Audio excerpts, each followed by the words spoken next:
I'm your huckleberry.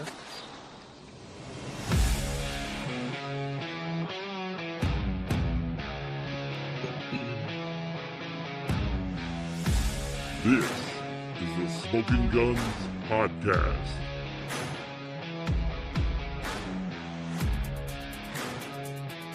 No G with a Z, POD, Smoking Guns Podcast, coming at you from South Texas as we get ready to head into the IFL season. A weird quirk, the IFL season both has started, and as far as we're concerned in San Antonio, has not started Not yet.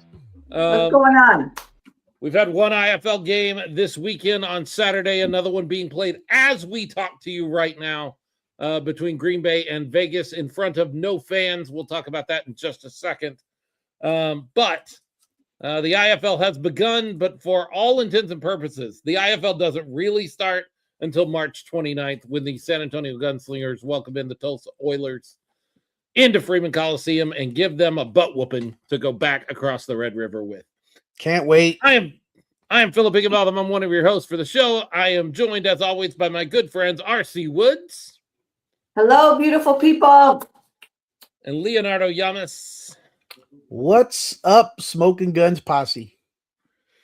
And we're here. We camp has started. We have information on how to watch games when we're not able to get to games or when the games are on the road. All of that stuff is here. For all intents and purposes, things have begun. April Trotter checking in, saying good evening, April. Good to see you. Hey, April. Hey.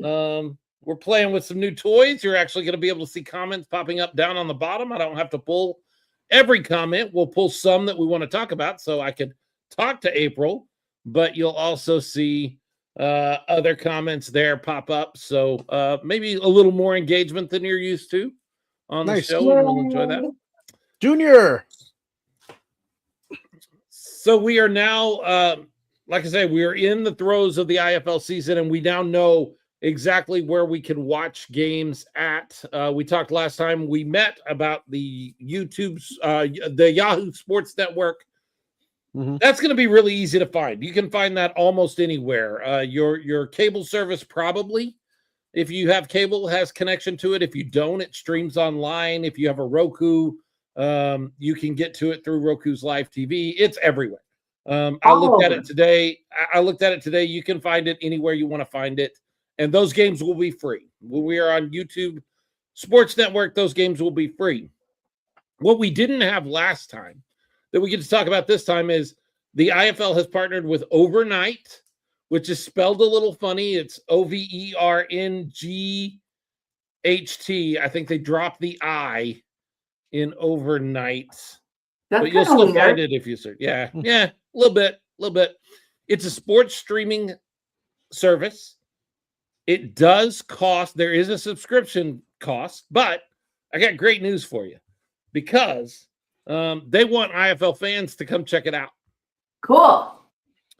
It is $12.99, which, Leo, if you remember, Leo and RC, do you remember what I told you it would probably cost to watch the IFL this year when we were talking about this 2 weeks ago? Was it $12.99? I think $15.99, $15. I said somewhere in the 12 to 15 range is what I Yeah. said, because that's what every streaming app pretty much costs per month. It's $12 to $15. Mm-hmm. It's hit it on the $12.99. $12.99. So apparently I know things. I know what I'm talking about. Stop doubting me out there, people. All of you doubters. Nobody doubts you, Philip. They have a code right now. It is, I just sent it to you a second ago, Leo. Let me see if I can pull it up again. It is IFL Fan 40. IFL Fan 40, all one word. You just type it into the coupon code and you get 40% off your first month. So that makes a $12.99 thing, knocks it down to like $7. But I'm going to tell you a secret that I don't think they mean to be doing it this way, but I already used it this way. You can sign up for a full year. What? You can use the coupon code on the year-long subscription, and you can get the $100 full year subscription for $60. I just did it about, what, Leo, 10 minutes ago? Yeah. Do you Yeah, spell so out the number 40 or do you put 40? No. 40. Good 40. question. Good question. It's 40. It's IFL fan, all one word, 40. 40, and it's 40% off of whichever you pick. If you want to do the monthly thing and you're like, hey, I don't know that I'm going to watch this past the first month, then you can do it that way. And then it'll be, $7 or so. And then it'll go up to $13 a month through the rest of the IFL season. But if you want to just bite the bullet and go, hey, I know I want to watch the Gunslingers when they're on the road. I don't want to have to worry about whether I have that game or don't have that game. You can just pay for the season and get 40% off for the whole season, pay $63 in tax, whatever I had to pay in tax. But $63 for the season, and I'm set up. I'm good to go.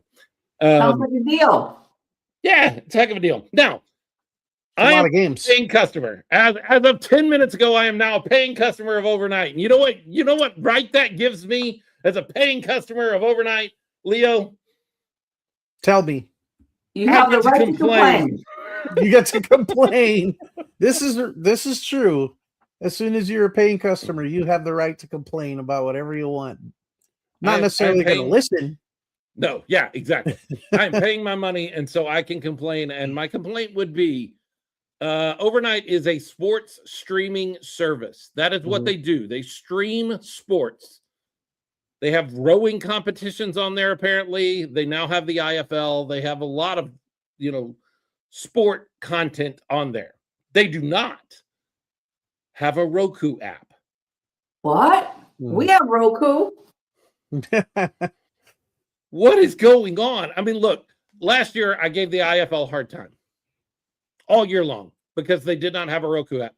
But in the back of my mind, I realized that the IFL's job is not sports streaming. I mean, it's part of it, but their job is really to put football games on the field. Like, that's what their main concern is. And so I get how the IFL never got around to a Roku app. Sure, I get it. I understand. But now, this company, this Overnight streaming service, is a streaming service. It's what they do. And if you want your streaming service to be successful, you want to get it in front of as many eyeballs as you can. Absolutely. Roku is not a fly-by-night thing. It's everywhere right now.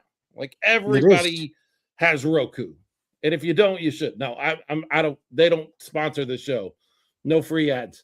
But I really feel like this is, pardon the pun, dropping the ball a little bit for Overnight. And I hope they figure this out pretty quickly. Look, I know there are workarounds. I know that I can go pull it up on my Xbox like I did last year and watch it on the big TV through the web portal and all that kind of stuff. Like, I know how to do it, but I just don't understand why. Look, and we can go back to 2 years ago when we were part of the Fuel Sports Network. I remember that. A group of fan-run shows just like us that partnered together to run a network that had a Roku app. Like, we were on a Roku app for a year and a half, maybe 2 years with Fuel Sports Network. So I know it's possible. Like, I know you can. And it just bothers me that they haven't. I'm sure they will. Josh checking in, saying, how's everyone doing? They dropped this ball. They dropped this ball. They have so far dropped a ball. I don't know if Fumbleaya. We can talk about other footballs, because I got a whole bunch of footballs to look at a little later in the show. Woohoo! April Trotter says she will be celebrating her birthday on our first game. Then you, awesome. You, April, share a birthday with my grandson, whose birthday will also be on the 29th, the first day of the game, the first day of the season. He turns 2. Oh, so cute. And we're teaching him too. Mo Ferrante checking in. She's one of our Patreons. Hey, Mo. How are you? What's up, Mo? Iris also checking in. Also one of our Patreons. That whole household helps us out and takes care of us. So we know where to watch the games. We know that camp has started. Leo got out to camp yesterday and spent some time out there. We'll talk about that a little later in the show. Here in just a few minutes, we're going to have Randy Carroll come on. He Awesome. is part of the ownership group for the San Antonio Gunslingers. He's going to give us a rundown of all the things, all the questions. So if you have questions for ownership or for the organization, I'm not promising answers, but I'm promising that he will hear your question. If you pop it up here in the next few minutes, he should be on in about 20 more minutes. How exciting. Leo, what was your thoughts? I know you watched a little bit of the first game of the season. That was Fisher's Freight. And wow, my mind just went blank. Who was Fisher's Freight playing? Oh, Quad City. The Quad City Steamwheelers. Yes. Let's talk a little bit about what your impression was, because we got a new look at broadcast. I was able to watch but not hear it, not because there was anything wrong with the broadcast. I just was not in a place where I could turn the sound on, but I was able to watch it. I was able to have it on my computer screen and watch about 3/4 of the game, and then it was time to do something else, so I had to turn it off. But Fisher's was well ahead at that point of Quad City, right? Yeah. No. Who won that game? Quad City, yeah, they it was a bit of a comeback. It was back and forth. For the first 3 quarters. I only watched the first 3 quarters. I did not get to see the end, but apparently Quad City dominated late in the game because then it ended up not being so close. Yeah. Certainly did. The first half was competitive. Second half, Quad City's kind of ran away with it. What were your impressions? As far broadcast wise, I thought it was pretty good. They were a little bit chatty at times, I think. Like just a little off the point at times. I mean, it didn't take them long to get back, to the game action. But they were entertaining. They knew what they were talking about. I thought it was well done. I liked the bug, the score bug. It's okay. It's not what I would do, but that's not the point.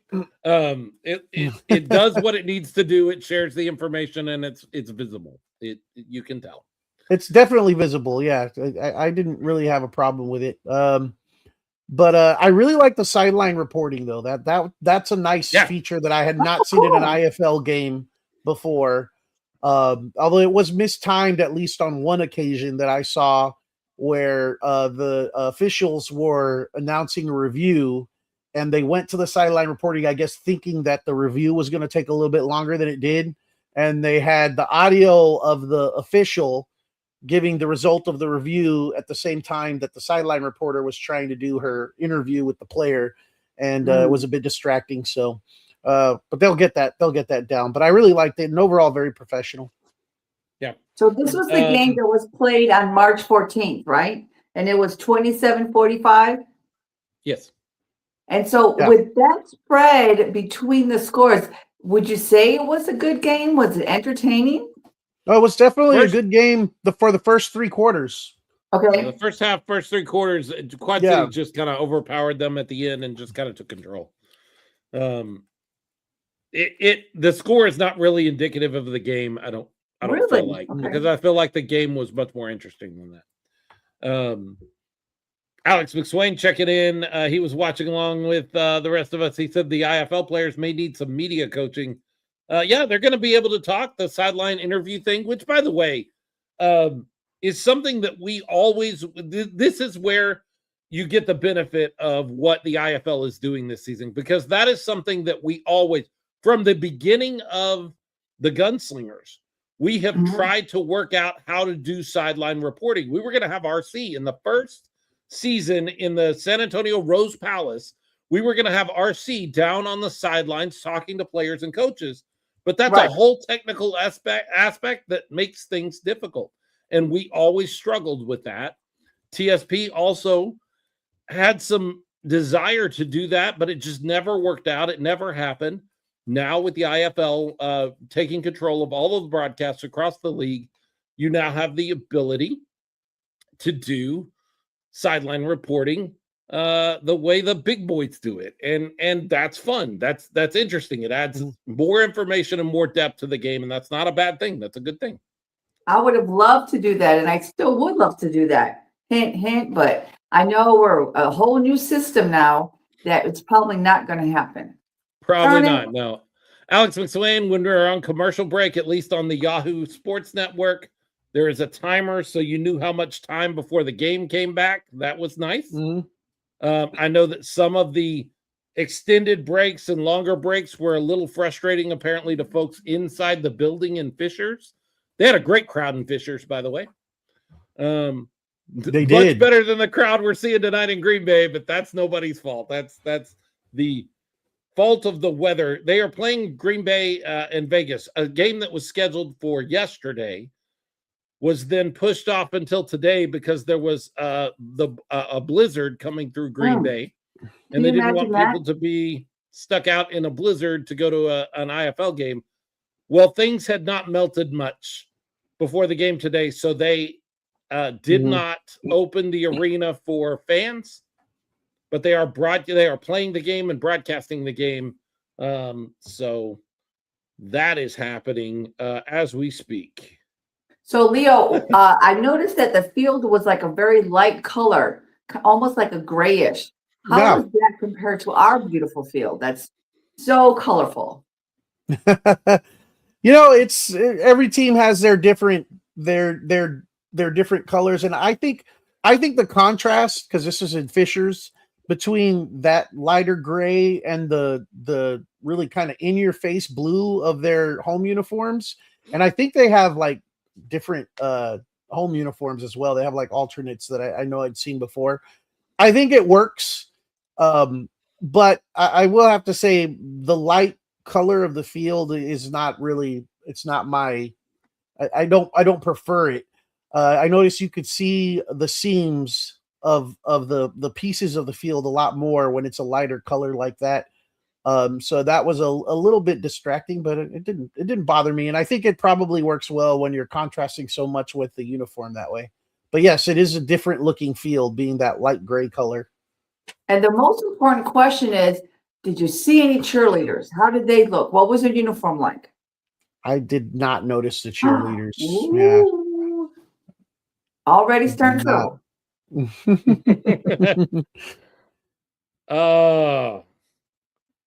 I'm sorry. I'm getting a late minute. Text? We may have another guest. I'm working on possibly having another guest later in the show. Very cool. Awesome. We love surprise guests here. The merrier. It's a party here. I was just telling April Marie Trotter in the comments. She asked if we were having a player or coach tonight, and I said, well, as far as we know, it's just Randy Carroll from the ownership group, but you never know. Someone just might pop in. It does happen. I had I had no less than the head coach of the San Antonio Gunslingers text me and say, hey, if you want me to pop on for a few minutes to talk about camp, I could do that. When the head coach reaches, let me tell you, we've done this for a long time. Yeah. A long time. And we've had some great coaches that we got along very well with. We've also had a coach that we didn't get along real well with. But you didn't get along. It's right. You're right. Yeah. It was that guy. It was that guy right there. But I will tell you, whether we like them or whether we got along with them or not, I've never had one text me and say, hey, do you want me to come on? Like that. I have to reach out to them, and they've always been happy to do that. I have never had one reach out to me and go, hey, I'll come on if you want me to. That's awesome. He's excited. He's excited about the season. We're excited about the season. And so we'll see if we can put that together on the fly. April, I have tagged one of your questions about merchandise at the meet and greet. We will ask Randy Carroll when he comes in. I'm sure he will know the answer to that. Jason asks, does anyone know if the Gunslingers will be broadcasted on either network for away games? They will. They will be on both networks. Their games will be covered on one of the two networks, the away games. So you will be able to watch and keep up with that. And after a certain period of time, those games will be cataloged. I think it's 7 days. I think you would have to wait a week, but they will be cataloged over on the IFL network. And I don't think they're charging for them at that point, but I'm not sure. I'm not sure I want to see how all of that works before I say for sure how that's what going would be to work. The next away game that would be feasible for us to try to go as a group? I don't know that there is one. No? I mean, Tulsa is kind of the road closest place trip. they play. Tulsa is the closest place. It's not Okay. terrible. It's not a terrible trip, but it's a drive. It's a drive. Can we fly to like Oklahoma City, or how far is that from Tulsa? It's still a drive, but we can maybe we could arrange something. I'd rather fly to Vegas if we're going to fly somewhere. Hey, let's go to Vegas. There is only one game at Tulsa. We play them 3 times this year. The only game at Tulsa is June 20th. Just in case you know. Just in case you wanted to know. Got it. So we'll talk more about the schedule if we have time near the end of the show. We're going to run through the whole schedule with the head coach popping on. We may be tighter than I thought we would on our discussions, but that's okay. I'd rather hear from the head coach and what's going on at camp than hear me talk about the schedule. Marcy Grace checking in. Marcy. We love Marcy Grace, and if you don't know who Marcy Grace is, you need to after the show is done, you need to pull up your Spotify, you need to pull up your internet, look up Marcy Grace, and listen to some of the amazing music that lady puts out, because it's really good. And I'll take a video. I'll take it a step further. Besides looking up her music and listening to it online, go see a show. Because as good as that is, it's better in person. And I'm not saying it's not good just listening to it recorded. It's awesome. But man, can that girl put on a show? And her and her band, they are amazing. Definitely look up Marcy Grace if you don't know who she is. She is always in my top artists at the end of the year when you do your Spotify rap. She's one of my top artists. I listen to her stuff all the time. Really, really do. And we've known her since the Commander days. We've known her for years. She's great. Ronaldo Hewlin checking in. And he also asked a question that I want to address. He asked if we will be covering the Wild Hogs. We are exclusively a Gunslinger show at this point. We will not be covering other football things. We know there are some great things going on in football around San Antonio. The Gunslingers have for years taken really good care of us as a show, and so we take really good care of them, and we kind of concentrate on them. We have no ill will. We're excited for the group that's putting together the Wild Hogs, some guys we know. Yeah, Coach Q. Coach Q is involved in that. Much love for Coach Q and what he's doing over there. And we wish him nothing but the best. Course, absolutely. And we know some great folks that are putting together and working on the Toros. That's just not what we're going to be doing this season. We reevaluate that every season, but right now we're a Gunslinger show. They've taken really good care of us, and we're going to take really good care of them. Not to say you may not see us. If you go out to a Toros game, you might run into one of us or two of us. We're football fans. That's right. Yeah, exactly. April is going to Jacksonville this year for the game. I'm still a little frustrated that Jacksonville's not coming here for a game. The Sharks need to come take the trip down here to start South Texas. I thought we would get that last year or this year because we went there last year, but no such luck. I like Florida. Marcy Grace says, thanks, y'all. RC is going to be featured in our new music video. I'm ready for it. I'm ready for it to drop. Me too. Do you have your you have your boots on, RC? I sure did have my boots on. I was dancing on the bar. Well, maybe not, but in my mind, I was.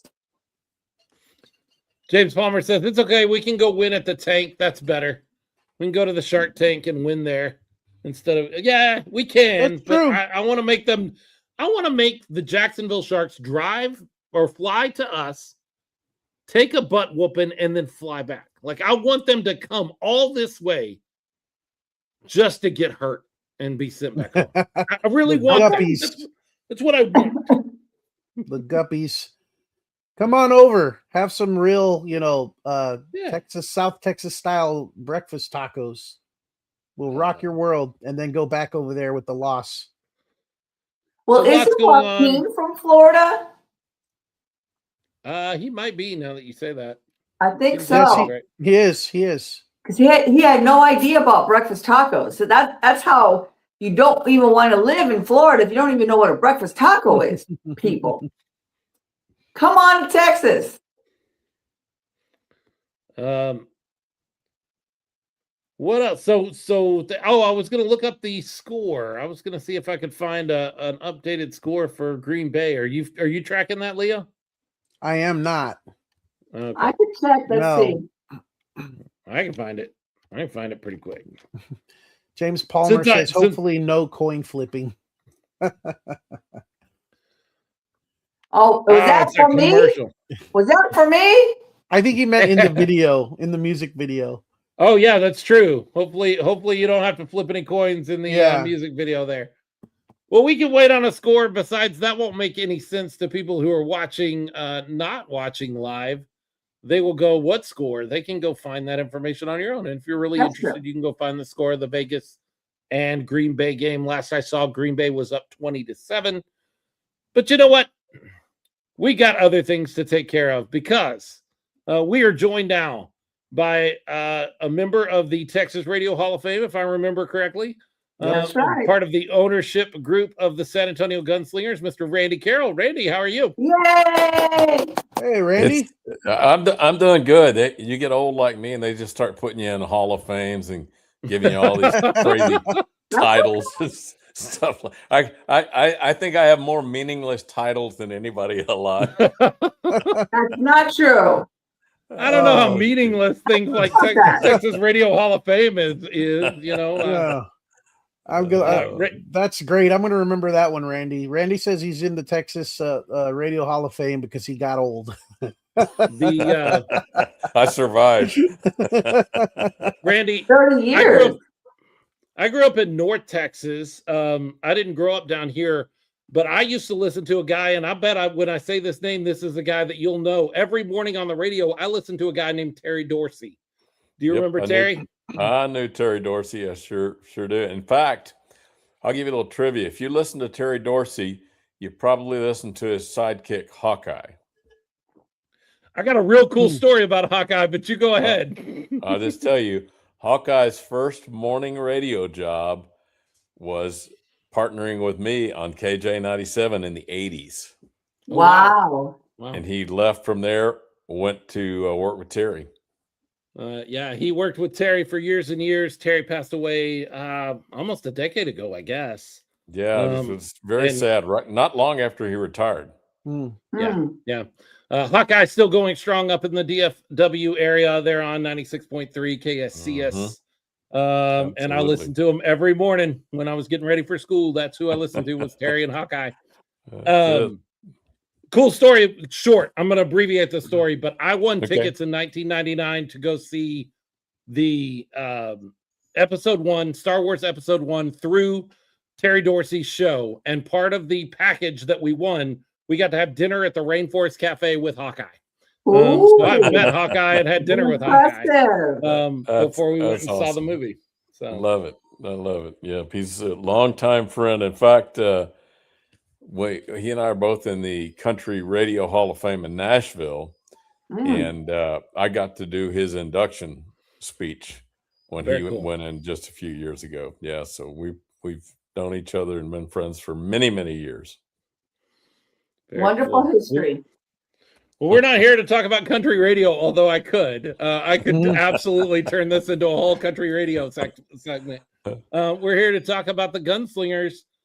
You guys ready? Y'all are all ready. Everything's set, right? You're just counting down, drumming your fingers and counting down the days, right? It's funny. You're never ready, I don't think, in the indoor football league because you get players 2 weeks before the first game. That's the way it is all across the league.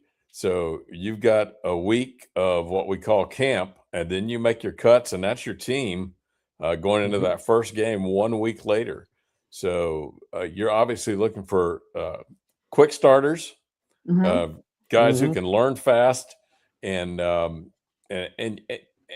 say we give them 2 weeks, but in the preceding weeks they're having Zoom calls and and things Right. like that with the coaches, and they're working through things.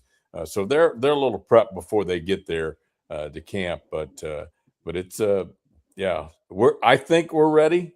I'm really impressed with the group of guys I've seen at camp. We've only been in camp for 2 days, but Leo, you were out there Hmm. on Sunday. Was it Sunday, right? Sunday, yes, sir. Yeah, on Sunday, first day, and even impressive then on day one. But day Hmm. two, they're coming on strong. I was out there watching today, and even in that crazy wind this morning, they were Oh, getting that's after it. right. So Yeah, go ahead, Lee. I was gonna say, tell me, Randy. I mean, just the short time you've seen, like you said, only day 2 in, but I would agree with you. The camps I've been to before, there's a different energy than we've seen in the past so early on in camp, and it just seems to be contagious throughout the entire group of players. I won't put you on the spot to name a single player, but name a group of guys that have impressed you the most of what you've seen so far. Like the defensive backs or wide receivers, or what would you say? I'll name a single player. I'm going to blank on his name. Dion Cook is his name. Okay. Dion Cook is a receiver, and that guy impressed the heck out of me day one. I mean, he made some crazy catches. In fact, I'll give you a little inside baseball here. Matt Elam, who's a 13-year pro and played with the Ravens for 3 years. Matt looked at the coach and said, "Where'd you get that guy? He's been in the NFL, right?" He said, "No, he's 23 years old. He's Oh my right out of God. college, and not a top tier college that you've heard of, but this guy is he's got the stuff. He really does." I was impressed with what I saw, and and I'm not the most knowledgeable person about football in the world, but I kind of I knew the greatness when I saw it out there that first day, and I think everybody else on the field did too. He was impressive. I think he went to UT Premium Basin, if I'm correct.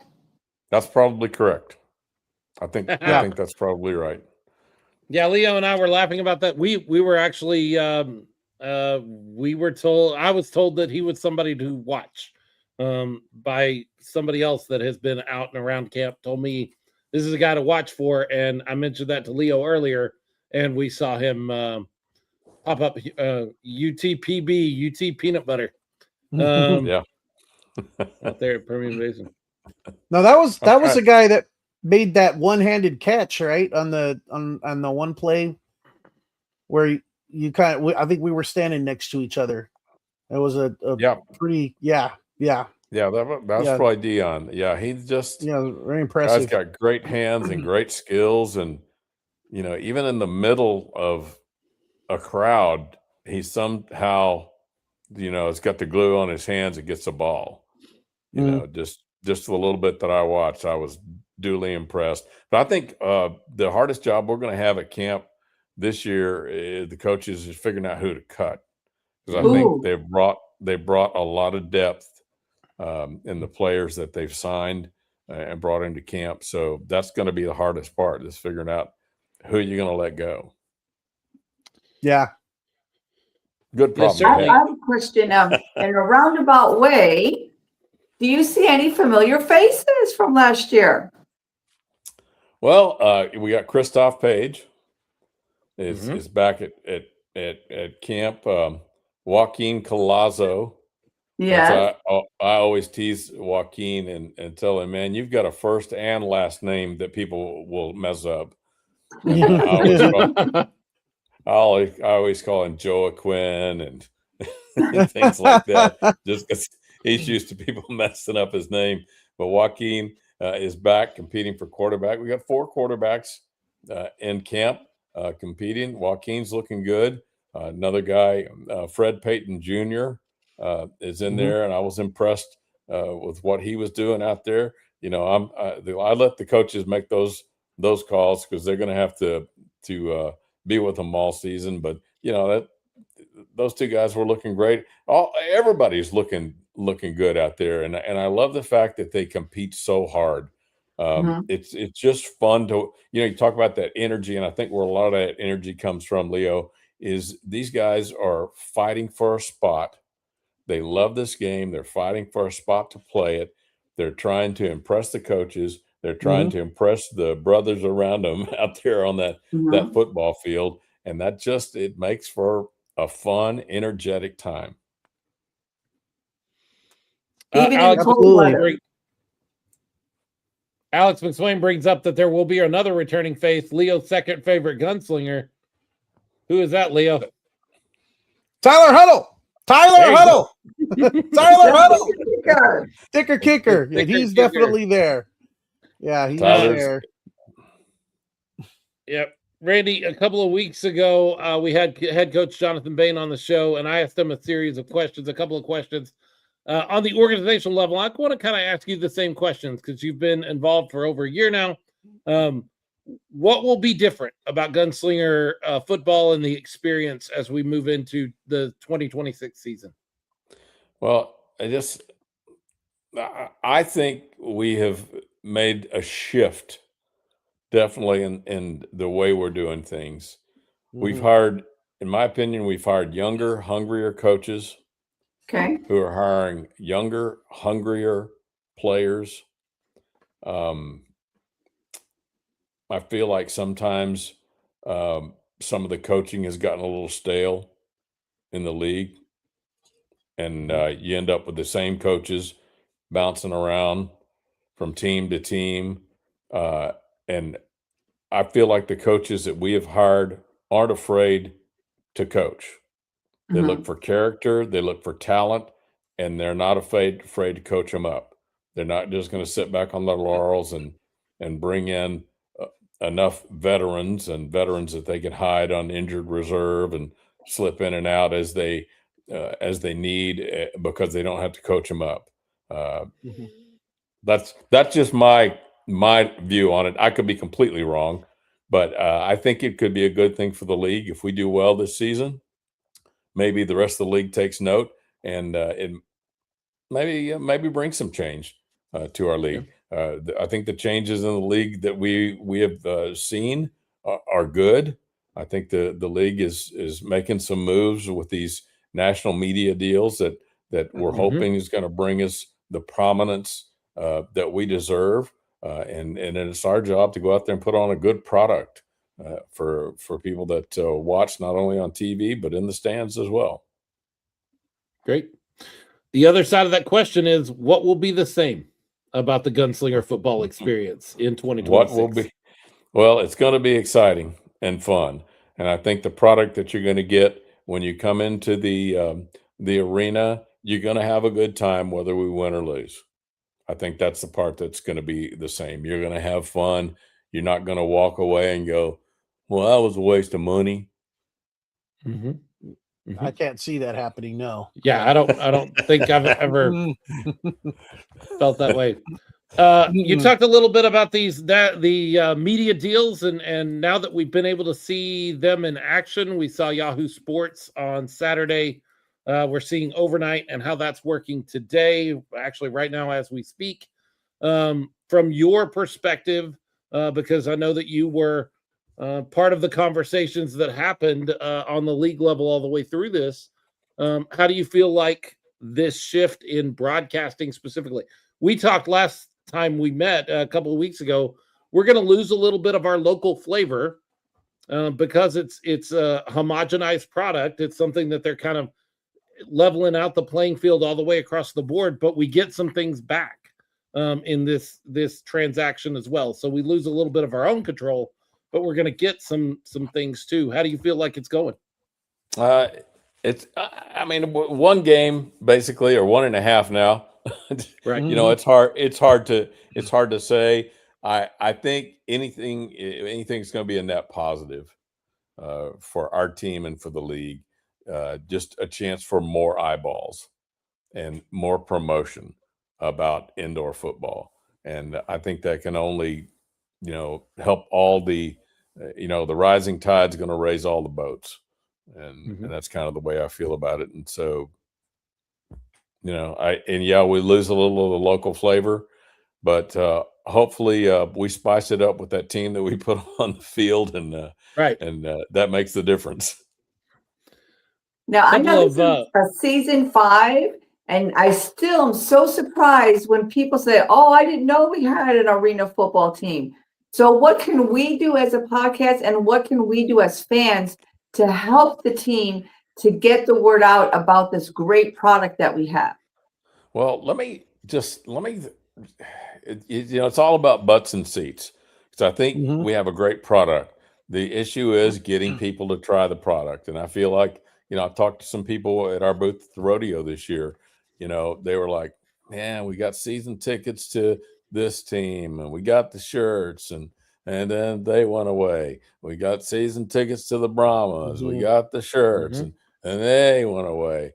And so I think there's a little fatigue on sports fans Mhm. Mhm. parts out there that they don't want to invest because they don't want to get burned, and I understand that. But I think you said season 5. I think this is actually season 6. 6. It is. Oh my Yeah. gosh, where's the time gone?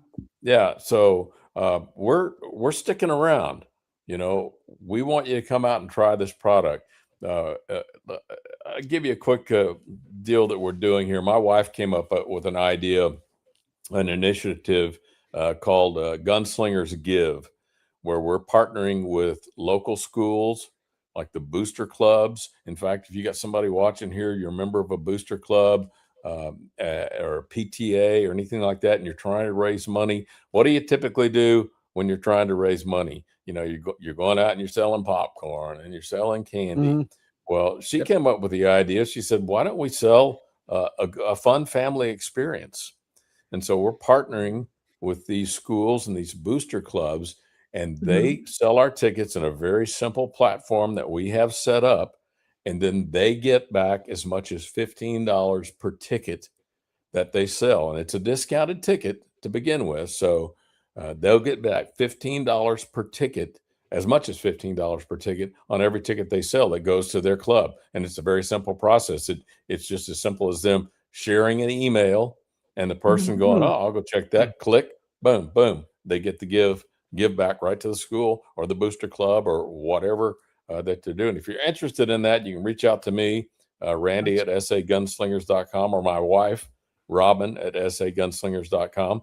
Way to raise money for your school or your junior ROTC, whatever it is, and come have an entertaining night of football. That's a fantastic I idea. love it. That's much gonna better work- than the candy. Randy, I never sold the candy. I ate it all, and I would just pay for it out of pocket. That was me personally. You I love you mentioned school groups. You also going to work that with nonprofit groups, Boy Scout troops, youth ministries, that kind of thing. Anybody that wants to do it, we Okay. can set up, and you'll get your own custom landing page that'll have your Mm. organization's name up there. It's a really impressive way, and it's very easy. I love it. I want to say it's easy as printing money, and it's kind of what it is. You just Mhm. click, and the money comes back to you. So That's great. We have a couple of fan questions here, if you're willing. Yeah, Joshua asks, Randy, are you going to be giving us the first national anthem, first game? I don't Good think I question. am this. I don't think I am this year. I'm not sure who is actually. So I've got a few other things on my plate this season than I had at the beginning of last season. So I don't think I'm doing it the first game. I think what I'll probably always have a guitar in case I'm like the emergency fill in. Sure. So That's Mhm. happened a couple of times where we've had to Yep, have it has. somebody step in It- at the last minute. And I mean, when you have Randy Carroll available as your backup, that's pretty Yeah, good. that's a You're in great pretty good backup to spot. have. Hey, well, she Well, was I on think here Marcy earlier. would be Maybe great too. I was just gonna say, maybe Marcy Grace might Marcy Grace, be yeah. interested in that. Yeah. yeah, absolutely. What a talented Uh, young lady.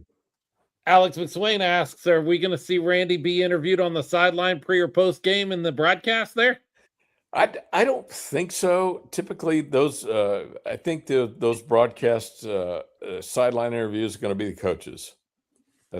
That's primarily what it's going to be, and usually they're gonna look for the coach that's the most pissed off. Uh-oh. that they Or the can most get the interesting. most. Yeah, they get the most press from. So Sure. so it's probably when you're going into the locker room and you're down, that's the coach that's gonna get put on They're first. reel 'em Probably. That's my in. guess. So who's your guess on who will that be? Will it be Coach Goins, or who you're putting your money on?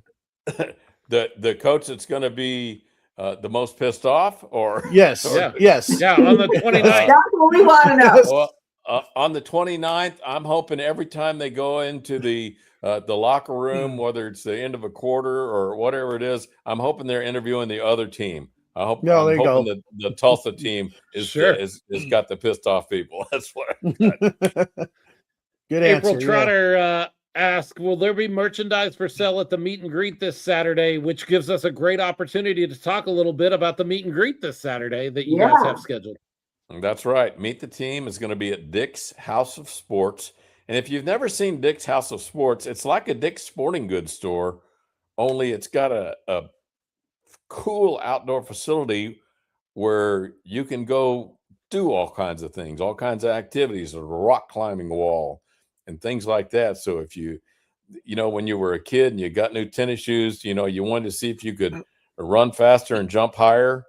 Well, when you buy your shoes at Dick's, you can go out there and see if you can run faster and jump higher. Anyway, 2 to 4 this Saturday. Meet the Team. Come on out. Now, you need to pre-register. You can go to our website, sagunslingers.com, and pre-register to get your VIP access. And come on out. It's free, and it's going to be a lot of fun. Sounds Very great. cool. And the address, just to kind of give some info, is 4100 IKEA RBFCU Parkway. That's San Antonio, Texas, and the zip code is 78233. And to answer your question, I do not think that we're going to have merchandise there. Okay. I could be wrong on that, but I don't think we are. But if you want merch, go to sagunslingers.com, click merch. You're going to see a couple of links there. You're going to see the link to our store where you can buy our merch that we design and produce. And there'll also be a link to the IFL store. And we have a series of merchandise there that is a little more, it's not as creative and fun as our merch, but if you're wanting something, like that's got a logo like this, That's just awesome. a nice shirt with a logo like this, that's the type of stuff you're going to find on the IFL shop. Very nice. Yeah, I was going to say, still selling Dick's, merchandise at the Gunslinger Nation. At Gunslinger Nation, at this point, we do not have a merch store set up in there. Okay. And it's primarily going to be at the ball games, where ball games and online. That's where you'll be able to get the merch. good to And know. we'll ship it right out to you. I had to go check out the IFL side of the store. I had not seen that yet, and I think I just lost money. I think I just saw money fly out of my wallet. Here on that's why I haven't clicked there yet. I'm seeing like polo shirts and stuff, and I have a job where I need to have a collar most of the time, and so I don't get to wear a lot of gunslinger gear. But if I can wrangle a couple of polo shirts, I might have a different set of because I need more shirts. My wife will tell you I need more shirts in my closet. Yeah, that's what she would say. That's what she would say. You don't know any different, so yes, that's what she. I'm gonna give her a call and ask her. Capelli Sports, they're our merch partner on the IFL league wide, producing all the merch for all of the teams. So and they make a good product, they really do, and it's reasonably priced. So and you can see that right now if you're looking on there. But anytime you go to sagunslingers.com, click merch, you get our store, you get the IFL store, everything right there.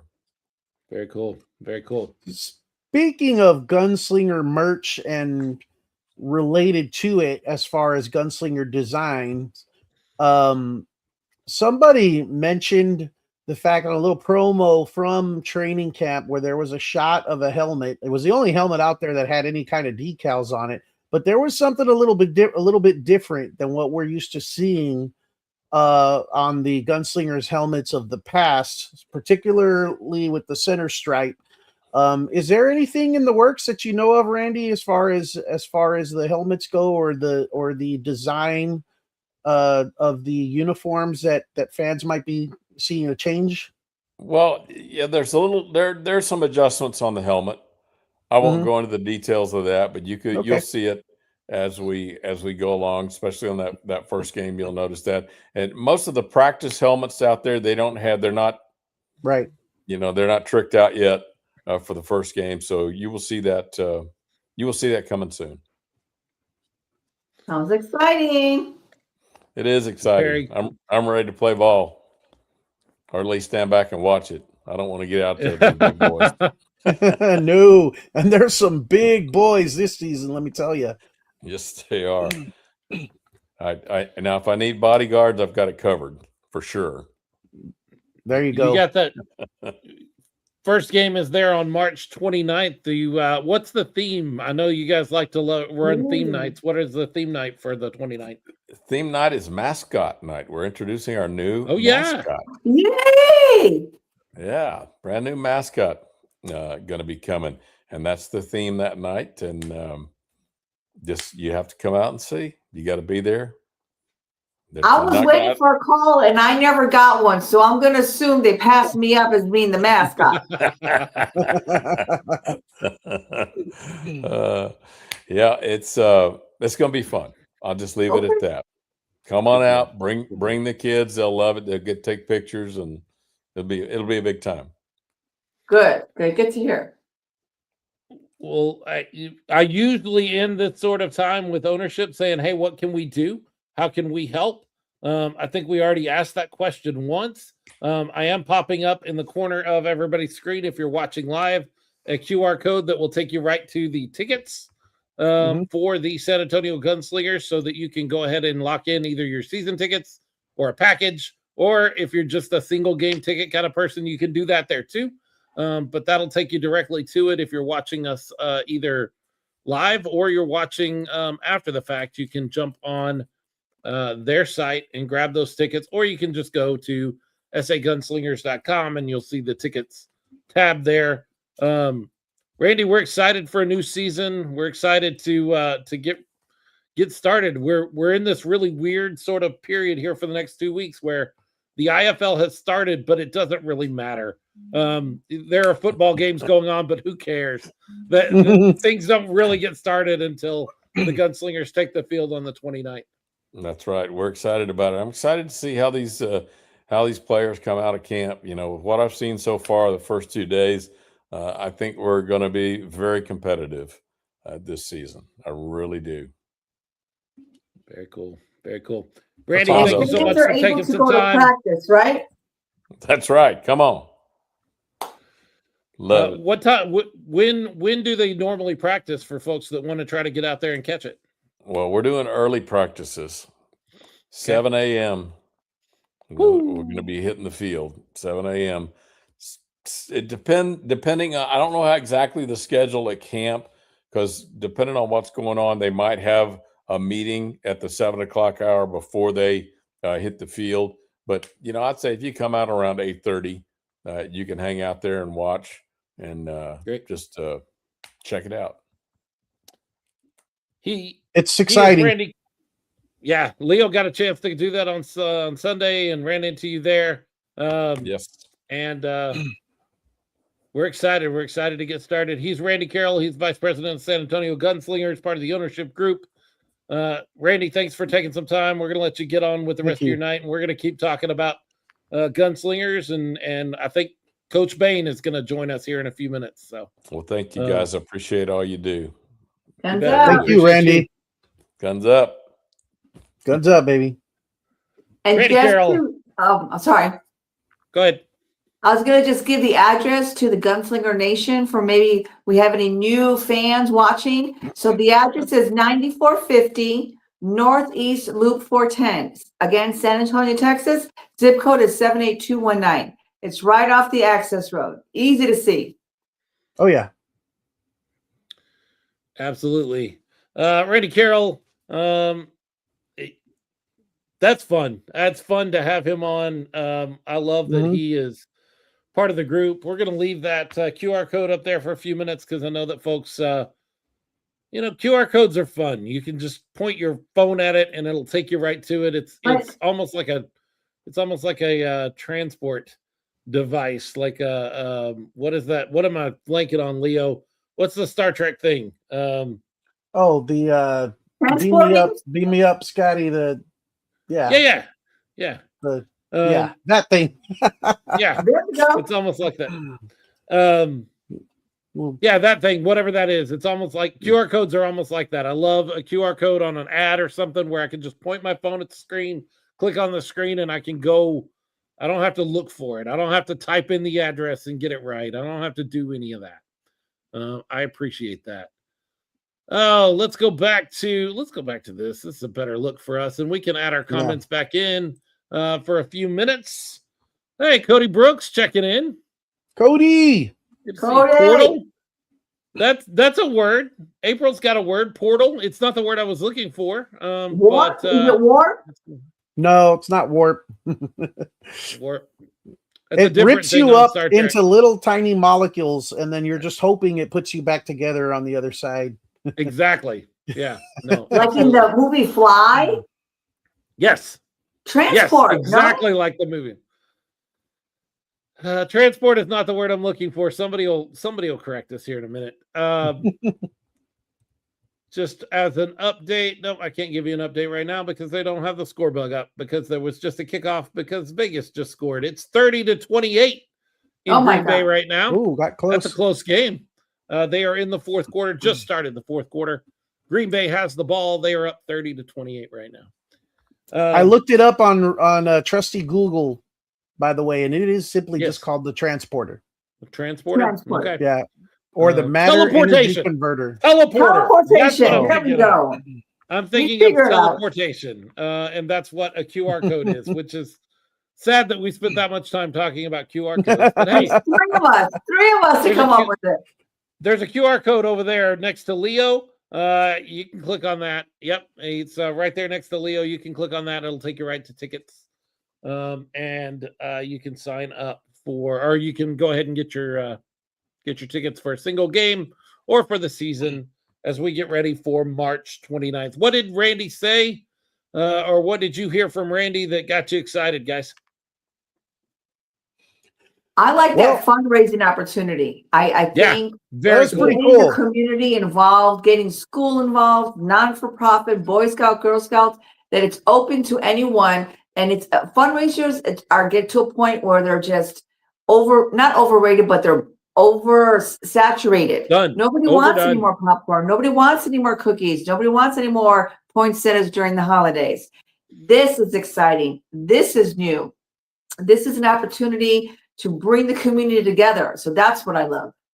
Well, this is a win too for everybody because fans get or folks coming to the game get a discounted ticket. An organization gets some money to do the job, the work that they want to do, which they always need. And the Gunslingers get more people connected to their sport that may not have come before simply because it gets in front of their eyes and they go, oh, that looks like fun. And this money's going to go back to, my kids' band. So let's go ahead and do this. And they get more exposure. Like, there aren't a lot of things where everybody wins, but this is kind of one of those everybody wins sort of things. It's a win-win. Yeah. Win, baby. Cool. Win-win-win. So I really want a chocolate bar now, though. I mean, oh my God. World's finest chocolate, Chicago, from Chicago. With the peanuts. Oh, man. I wasn't kidding. I ate them all, every last one. My mom will get so mad at me. I always like the caramel one. You know, the world's best chocolate, and they had the break apart parts, and they had that real creamy sort of caramel in it. I like those. Those are good. Yeah. Caramel, I like caramel, the chocolate covered almonds from World's Finest. Okay. Yeah, I think that's a great idea. It is exciting. I think that would definitely help as far as getting more exposure for the team. But what excited me the most that Randy said, and it was probably because I'm cheating a little bit, but it's because we had a little bit of a conversation about it on Sunday at camp, But the thing where he touched on about not only young, hungry players, Yes. and I really appreciated that he said, there's been a shift. Right. Because I don't think a lot of the fan base has quite understood that yet. That there is definitely a shift in philosophy happening with our San Antonio Gunslingers. That doesn't make it worse or better, but it can be more exciting when you think about this approach and the advantages to it. But young and hungry players, but also young and hungry coaches. And let me tell you, you could feel that. You could see that it was palpable at camp, this kind of fire that these guys have, and they're just out to prove something.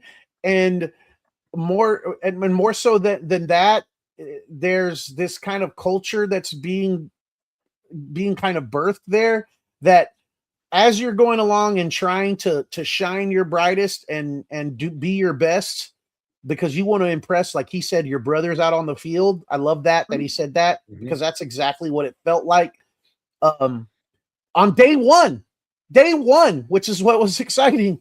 Day one, you could feel that from these guys, but you're trying to impress your coaches too. And the coaches are kind of in the same light. Like there's this fire there under each and every one of them. And you could really sense that. You could really sense that from these guys on the very first day of practice.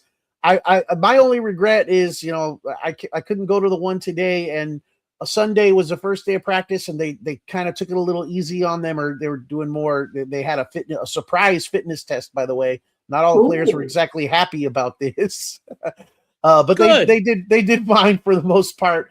So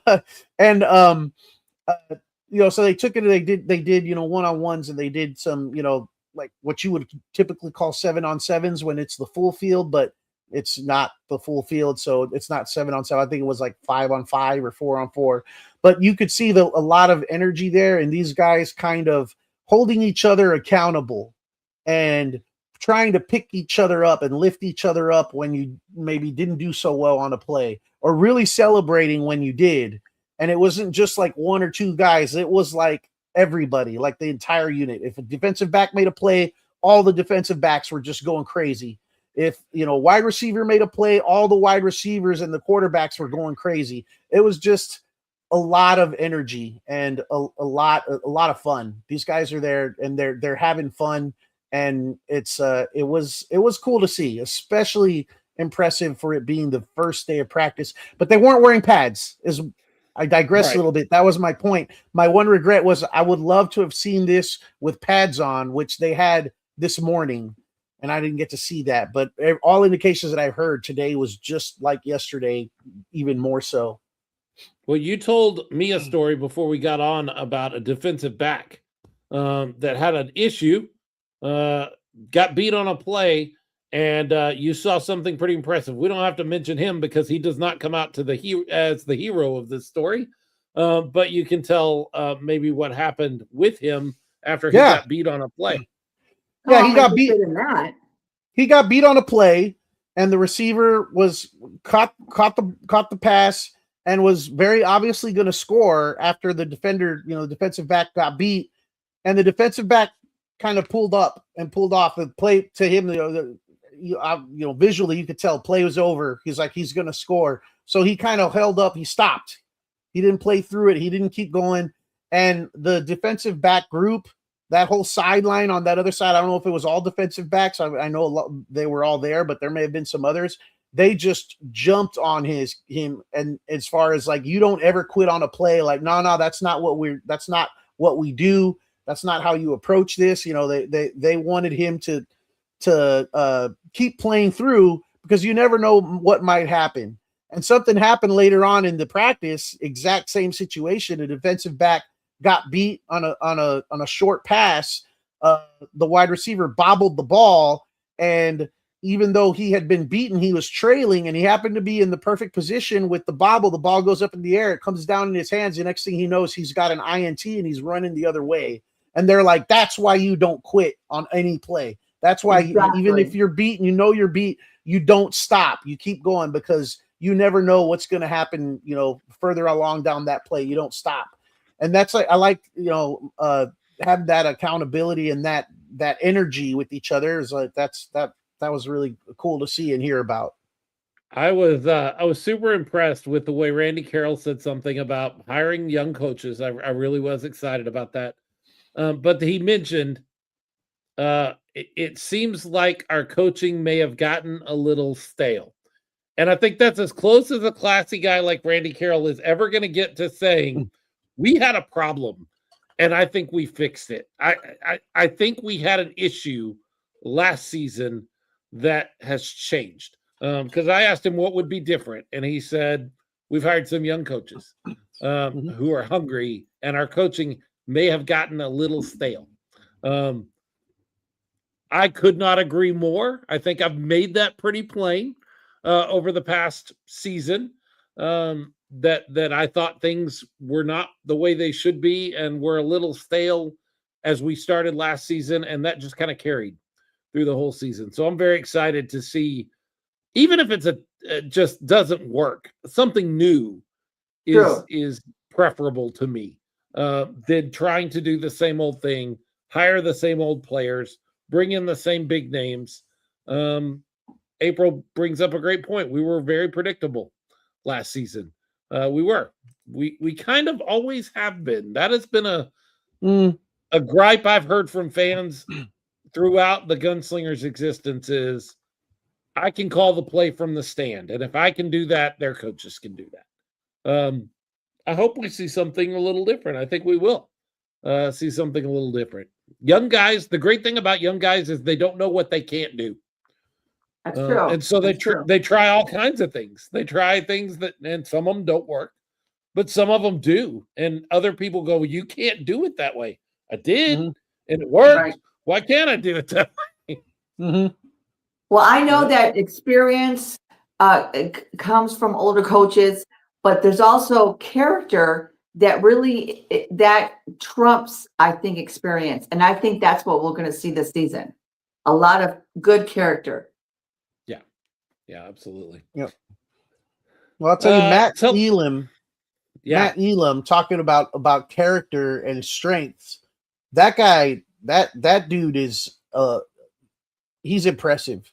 That if you don't know who Matt Elam is, he's been mentioned before. He was a first-round draft pick in the NFL, played for the Ravens, and he's literally like another coach out on the field. And he's one of the leaders out there that's encouraging this kind of attitude of holding each other accountable, but also being positive. And everybody's kind of lifting each other up out there. It's really cool to see. But he's one of the big vocal leaders out there, and seems to have a lot of respect. Another one of the newcomers that I saw right away that caught my eye was on the defensive line. And of course, his last name is Pierre. His first name just escaped out of my brain. What was it? It goes by JP. It starts with a J. I'm sorry if he's watching or sees this, and I'll probably going to remember his name very easily moving forward. But this guy was impressive. Let me tell you, like when they did the surprise fitness test, and they had to run up downs across the field several times, and some guys were understandably, asking for water, taking a knee, sucking wind after that. Josiah, thank you, Josiah Pierre. This dude was one of the leaders of his group. For being a really big defensive guy. He's big and he's fast, and he turns around and walks out to the middle of the field, and he's standing there with a smile on his face talking with the coaches while everybody else is sucking wind and drinking water and trying to get their strength back. He's like, he hardly broke a sweat, and he's out there, he's acknowledging the fans. He waved at me and Lolis. We were sitting there, and he looks at me and he waves, and I give him the guns up, and he gives me the guns up back, and Lolis looks at me and she goes, "Who's that?" And I said, I don't know. He's one of the new guys, so I don't know him by name, but I'm going to find out who he is, because let me tell you, he's pretty impressive. And he was definitely one of the leaders out there Even in some of the clips that we've seen that are on the Gunslingers Facebook page, he's leading the breakdown by the players at the end, and he was number 5'9" out there, but very impressive young man and player. So look out for that name. Just hey, this is interesting to me. I've got the Vegas Green Bay game up on mute. I'm kind of keeping an eye on that. I saw them go to review, and I was very curious. I don't know what they're reviewing. I have no idea what's going on, but I can see how long it takes. 2 minutes. In 2 minutes, they were out of review and getting started with play on review. Now, very cool. That's good. I don't know that will be consistent, but it's something that I'm keeping an eye on for sure. As we move forward, Dolores popped in here and said, Coach Bain told Leo and I that since we've been fans since day one, we deserve a championship. God knows we are ready. That is true. Yeah, we've all been here. Leo and Dolores, RC and Jerry, myself. We've been around. We've been faithfully watching San Antonio Gunslinger football for now 6 seasons. We would love to have a championship. I think all of us would really enjoy. Oh yeah, before day one, really. We've been around since when it was just an idea. No, you're not wrong. You're not wrong. We were there at the first training camp, and I remember Lolis and I were buying the Gatorades for the players and bringing them to every practice just because we wanted to contribute. You know, over there at the what is it? The sports center on the south side of town, the soccer fields, and just watching what this organization, how it's grown from birth unto what it is today, and what we're witnessing as things progress. It's definitely something to be proud of, but that one thing that's been lacking is that playoff appearance, that championship, that real championship aspiration, or it being a real possibility. You know, hopefully this is the year, and yes, Gunslinger fans deserve it. Absolutely. And and when I asked not Randy just Gunslinger fans, but us, not every Gunslinger fan, right here, just the people that have been here the whole time. The reason I asked that question to Randy about familiar faces, because I wanted to talk about that little elephant that's in our area. We know there's some rookies are not coming back, right? And I know that may bring a tear to someone's eye, and it is sad, but we have to move forward. We have to move forward with the team that we have. And we don't know why they didn't come back. It may be their choice. It may be the team's choice. Whatever it is what it is. And we just have to cheer on and support the team that we have now. Honestly, that's correct. Like we've talked for over just about 7 years, over 7 years, we've all been talking about football. And one of the things on the level we're talking about is you have to be fans of the front of the jersey more than the back of the jersey on this level. I think that's true on any level. But that's certainly true in, back when we were doing Commanders football, because those guys moved around so much. And in the IFL, you're only here for a year at most. Like they don't sign multi-year contracts. They don't do any of that. You're here for a year. And so we can fall in love with players. We have, but we have to be fans of the front of the jersey, maybe not the back of the jersey. And maybe that's for the best. That means that you're going to see guys that you like. I'm on the other screen right now. I see Clifton Duck running around out there. I like that guy. I love the guy and his heart and the way he plays. He plays hard. I do not look forward to us having to take the field against the defense that has Clifton Duck, but it's the nature of the game. It's the nature of the way things work. We're going to see these guys move around, and nobody knows that better than our next guest. He's already been on one episode, and we've only had one episode so far this season, and now he's back for his second episode on our second show of the season. Yay. Coach, if you're not careful, this is going to become a weekly thing. Hey, bring it on. Joining us. Bring it on. Guns up, baby. Appreciate y'all having me back on. Yes. You bet. Welcome, Coach. Long time no see, Leo. Right. So I hate to take you away. I know that you probably just like me have another screen going with the Green Bay Vegas game right now. 100%. Getting to be a tight game as they head into the last 5 minutes of the game or regulation. Yeah, it won't be a tie. The last 5 minutes of the game. Nothing's more important than gunslinger football, so I'll be all right. I can catch it after it's done. So 2 weeks, 2 days into camp, what how you feeling? How you feeling right now? It's been a great 2 days. A lot of competition. It's going a little better than we even expected. A lot of guys, we were excited about the roster. Got some really good players we brought in, but they've even excelled this week. I say this week, it feels like a week. They've excelled these last 2 days. I think a lot of the meetings we did in this off season, they really took pride in that and took advantage of that and have done a really good job coming in, already kind of knowing the system, the plays.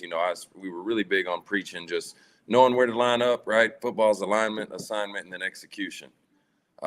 This offseason, they learned the alignment and assignment, and they got here Sunday, and we're ready to execute. So super excited about the group we got. That's awesome. Well, and when is your first cut that you're going to do at camp? This week. Bad news, right? This week. With training camp, we really don't have, it's a week, right? By the time guys get in here, and then you're in game week, right? By next Monday, we need to be going into play Tulsa. So throughout the week, cuts will be made, but the final day will be Friday, maybe Saturday morning, and we just tell them earn it, right? I think that's kind of the motto this year is earn it. You got to earn everything. Nothing's ever given to you, and if it is just handed to you, it's usually not worth it, to be honest with you. So not just in football, but life. So that's what we kind of preach to them. Earn that jersey, earn them decals on your helmet, earn the apartment complex, that the ownership had provided for them this year. Earn that first win, right? You just got to earn it. So that's kind of the motto we're going into it with. How many guys do you have in camp right now? We have 36 right now. And how many do you have to be at Friday? We're going to cut it down to about 26. Wow. And you travel 22. We're allowed to keep 28 on the roster this year, or 29 on the roster this year, I believe. But they got away just some rules. They got rid of the short-term IR. It's kind of where, to be honest, it's where a lot of guys were hidden to keep them around. I think the league itself noticed that and just said, well, let's just do away with it. So where you used to could only keep 25 guys on your roster, active roster, and travel 21. They moved it to traveling 22, which we mentioned last episode. Was huge for us, very, very huge in this game. But you're allowed to keep 29. And why I say we'll keep 26, because knock on wood, lo and behold, an injury happens or something, there's no longer that short-term IR. So they're just a part of your active roster, out of the 29 man. So got to keep room for that. So I know skill is important, right? You're looking at players, what they do well, but what character do they have that's the most important to you? Well, just character in general. Good dudes. Mr. Rackler said it best. We had a big team dinner when the guys arrived Friday. They loved that. It was out at the Rackler's Ranch. Really awesome little event they threw for us. Some really good food. Kind of sets the tone, right? We do things a little different here in San Antonio. For an ownership group to welcome you into their home, feed you, treat you like kings, and they got to check out everything. It was a lot of fun. But just outside of their character, that they're competitors. We got a group of guys that just want to compete, and I know Leo touched on that as well as Randy. But that's been the best part about it. That's, as a coach, that's all you can ask for. Guys that are going to work their tails off to prove, to earn it, right? We keep going back to that, but just to prove that they belong and to prove that they could help us, make this run this year. And like I mentioned to Leo, to bring it for the city, not only the ownership group and the organization itself, how much work they put into it, but the fans sticking behind it, We're in Texas. We like winners. You know what I mean? It's been tough football fans down here for the NFL. And I can say that, and we mentioned that last episode as well, being a Cowboys fan, I like winners, and I'm still rocking with them. It's our year, right, boys? It's our year. But no, so just loving that competitive drive that everybody's brought to the table this year has been really fun to watch, man. I'm a competitor myself. I like to class, the ultimate competitor. I hate to lose, man. I can't stand it. So just to kind of be surrounded by that every day, not only our players, but our coaching staff is really, really been a blessing. And couldn't ask for more going into my first year as a head coach and excited, to get this thing kicked off next week. You mentioned the coaching staff. Now that you're a couple sessions in, what's your impressions of these guys? What has surprised you, if anything, on these first couple of days of camp with your new staff?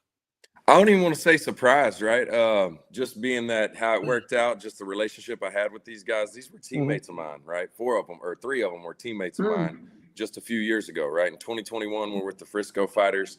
And like I mentioned there, it was funny how it all worked out. They were the first ones. I'd go early, right? I love this game. It was my NFL. So I'd get to the facility really early and get my work in. But guess who's pulling in at the same time? We had vans in Frisco, and in that van was Rob Castaneda, Malcolm Goins, and Charles Williams. And with that being said, just the competitors they were, and all elite at their, position as a player, but just, the knowledge they had, the teammates they were, all these things translate into the coaching world. You know what I'm saying? Just watching them, it's so cool to, hindsight is awesome. Just seeing how much they helped the guys around them, how they made other players better just as teammates. And now they get to do that, full time. Like that's our only job as coaches, right? We're glorified teachers, and we got to make the people around us better. And it helps whenever you got a lot of talent around you as well, that we get to work with. So super excited about them. Nothing surprising though. This is exactly, I guess it's very exciting to know. I had a really good feeling about these guys going into it, the work they put in the off season, when they're not even receiving a check yet, and knowing that it means something to them, and they're kind of like in the players boat, and all of us are, right? You do this, it's a blessing to be around people you really enjoy being around. We're around each other 12 plus hours a day, starting at 5:30 in the morning to whenever we get our job done that day. Some days can last longer than that. So it's really cool to be around them guys and seeing the work they're putting in and knowing, a couple of them are rookie coaches to this league, not rookie coaches in general, but to this league. And just to see the knowledge they're bringing, Coach Goins is doing a great job with the defense. Charles is doing a phenomenal job with the defensive line, just like we thought he would. He's a phenomenal player. Not all great players make great coaches now. That's the truest statement in the world. But Charles, the way he's Coach Williams, sorry to those of y'all but he's done a phenomenal job. And then Rob with the O-line. It's funny, me and Rob stayed after practice hours. He was my center. So just snapping the ball, making sure everything was perfect. He wanted the ball right on my numbers every time. I mean, he'd snap it a little off to the right or left, where it's still very, very feasible to run a play, and it wasn't good enough for him, and I love that about him, and that's kind of the same mentality he brings with the offensive line. So really excited the product, that they're putting out there for us. And then, 2 days into camp, the strides the guys have made from day 1 to day 2, seeing the growth there. Well, there's some kind of coaching going on, and they're doing a great job doing so. So super excited for them guys. You got to watch a game on Saturday. I'm sure you've paid attention to what happened there in Fishers. And then game tonight going on in Green Bay. You've already mentioned that you're watching that. Do you watch these games, and then as you go out to practice, do you sort of size up where your team is versus the teams you just saw, last night or tonight as you're watching, and go, oh yeah, we can play with these guys. This is going to be fun. I think naturally you do that, right? The competitor in you want to kind of measure yourself, see where you're at and what, and who knows what that first game is going to look like for anybody, and that's where I know what kind of boat they're in, right? The guys in Quad Cities and Fishers that first game and because the playbook, it's not limited, but it is, there's only so much you can really get in the week and a half, 2 weeks, because halfway through the week next week we got to dial it back. You got walkthroughs, things like that, so you don't get a full 2 weeks of camp, if you will. So just seeing them going in there, it's been fun. That first one, I loved the broadcast. I thought it was great. It was good. It was good. I do, I watched y'all's show as before I got on here, but just the player interviews on the sideline, right? We want to be the ultimate professional league. That's what they do at every other level. You know what I'm saying? So not only are the players, getting exposure and things of that nature, but they're getting, I guess, real live in the moment training on sideline interviews. No matter what mood you're in, they're interviewing good and bad things that are happening, and same with the coaches, right? I'm sure every coach in this league's goal, or if they got a call from the next level to go coach is, something that they may be striving to do, so it's kind of giving you that full, you practice like a pro, you play like a pro, and now you're getting that, it's another really good selling point to these players that, we are here and it is for real. The IFL isn't a joke. In recruiting players, it's kind of cool. I think it'll help eliminate that bug in people's ear whenever I'd call some of these bigger time players that hadn't played IFL, right? Big college players or out of the NFL. Is it semi-pro? What is it? And I don't knock the semi-pro players, right? I don't do that at all. If you love the game, play it till you can't no more, because when it's over, it's over. We got that shelf life I spoke about. But this is pro ball. You know what I mean? This is they call it the Major League of Indoor Football. So I've been around this game 12 years now, personally in it, right off in the middle of it. And I will say the direction the IFL is headed is very impressive and something that I've wanted for this game alone for a long time, because I think it's a very unique game. I've seen all pro NFL players at the end of their career come down to the arena league or indoor league and not really pan out. It's a whole different game. That's what I tell them. And then I've also seen Division III guys or NAIA guys that the league wouldn't even blink at be phenomenal IFL or indoor arena players. So that part of it's really cool and really loving where the direction it's headed. So the streams were great. That was a good game. It kind of got away from them, at the end of the game this past Saturday. But like I said, you can't judge them off that, and then right here, it was 23-7. Green Bay's whooping up on Vegas at halftime, right? And just being transparent, Vegas is a lot more talented, I feel, than Green Bay is. So I didn't really write them off. And then that kind of shows. I don't know what it's at right now, but we'll figure that out later. But just seeing that, right? And it's first game and all the, and the travel that Vegas had to do all the way to Green Bay and then get ready for a game and hey, it's canceled. That's a crazy feeling. Now you're staying in a hotel while Green Bay's staying at home and comfortable, and all the things, all of that plays a factor, so it's hard to really judge a book by its cover, in week one. But, I like the products that's being put out there. It's real promising for the league's future. Got some fan questions here that are popping in. I'll throw a couple at you here. Let's do it. Alex McSwain says, what was the players' impression of seeing Gunslinger Nation and the practice facility for the first time? They loved it, especially the guys that have been in the indoor game before. They said they ain't seen nothing like it, just like everybody else's reaction. Even the guys, it's kind of funny. I messed with the guys that played at, University of Florida or Monster, colleges or NFL, they're kind of used to that kind of stuff, just to be honest with you. But it does make an easy transition, and they know you're for real, whenever you show up and you have all those amenities.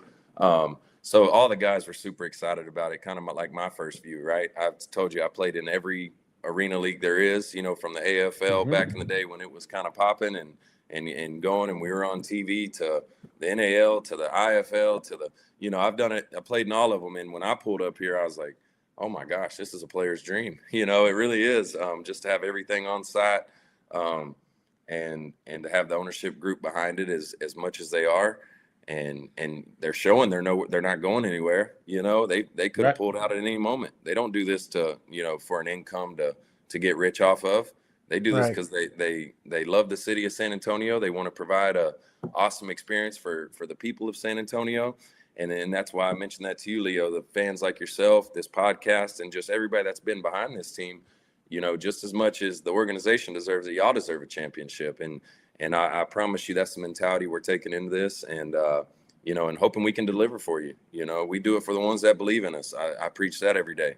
And so we appreciate y'all still sticking with us and rooting for us, and the support y'all have given me in my first year. I hope I prove you right. You know what I mean? That's the goal. Just know it won't ever, it's not something that I take lightly, and it'll be something I strive to do each and every day, as well as the rest of the staff and the players themselves. So. Sure. Chris Martinez says, with being a part of the coaching staff last season, what are you most excited about this season compared to last season? Because we had talent as well last season, and Murray and Henry and etc. Yeah, no, they're very talented players, and got a lot of respect for those two guys you just mentioned. I don't have a bad thing to say about them, but I will say there's a lot of talented players on this team too, and so I'm excited to see who makes it out of camp. It's going to be a very, very tough decision. We have a lot of talent everywhere. That's the biggest conversation after every practice. Once we send them home, we all walk in the office and look at each other, scratching our head like, what are y'all thinking? What does the depth chart look like? Like, where are these guys? And it's so cool seeing guys go from 1 to 3, 3 to 1, 2 to 1, every day. And that's a good problem to have. It's a tough job, on me in my first year going into Friday and Saturday to send some really good players home. And sometimes you miss on guys, right? Sometimes in a week's time, you don't really get to see the best of that player, and it's an unfortunate part of this game. But like I remind them every day, they come out here and bust their tail and are great players. I'll do everything in my power with the people that I know in this league or any league that we can try to get them a spot to go play, because everybody that's came to San Antonio this year is very worthy of playing anywhere in the IFL this year for sure, wherever they choose. So I told them from the get-go, it's you got my word. As long as you do this in a respectful manner and work your tail off, I'll stick my neck out for any of them. They've all been great.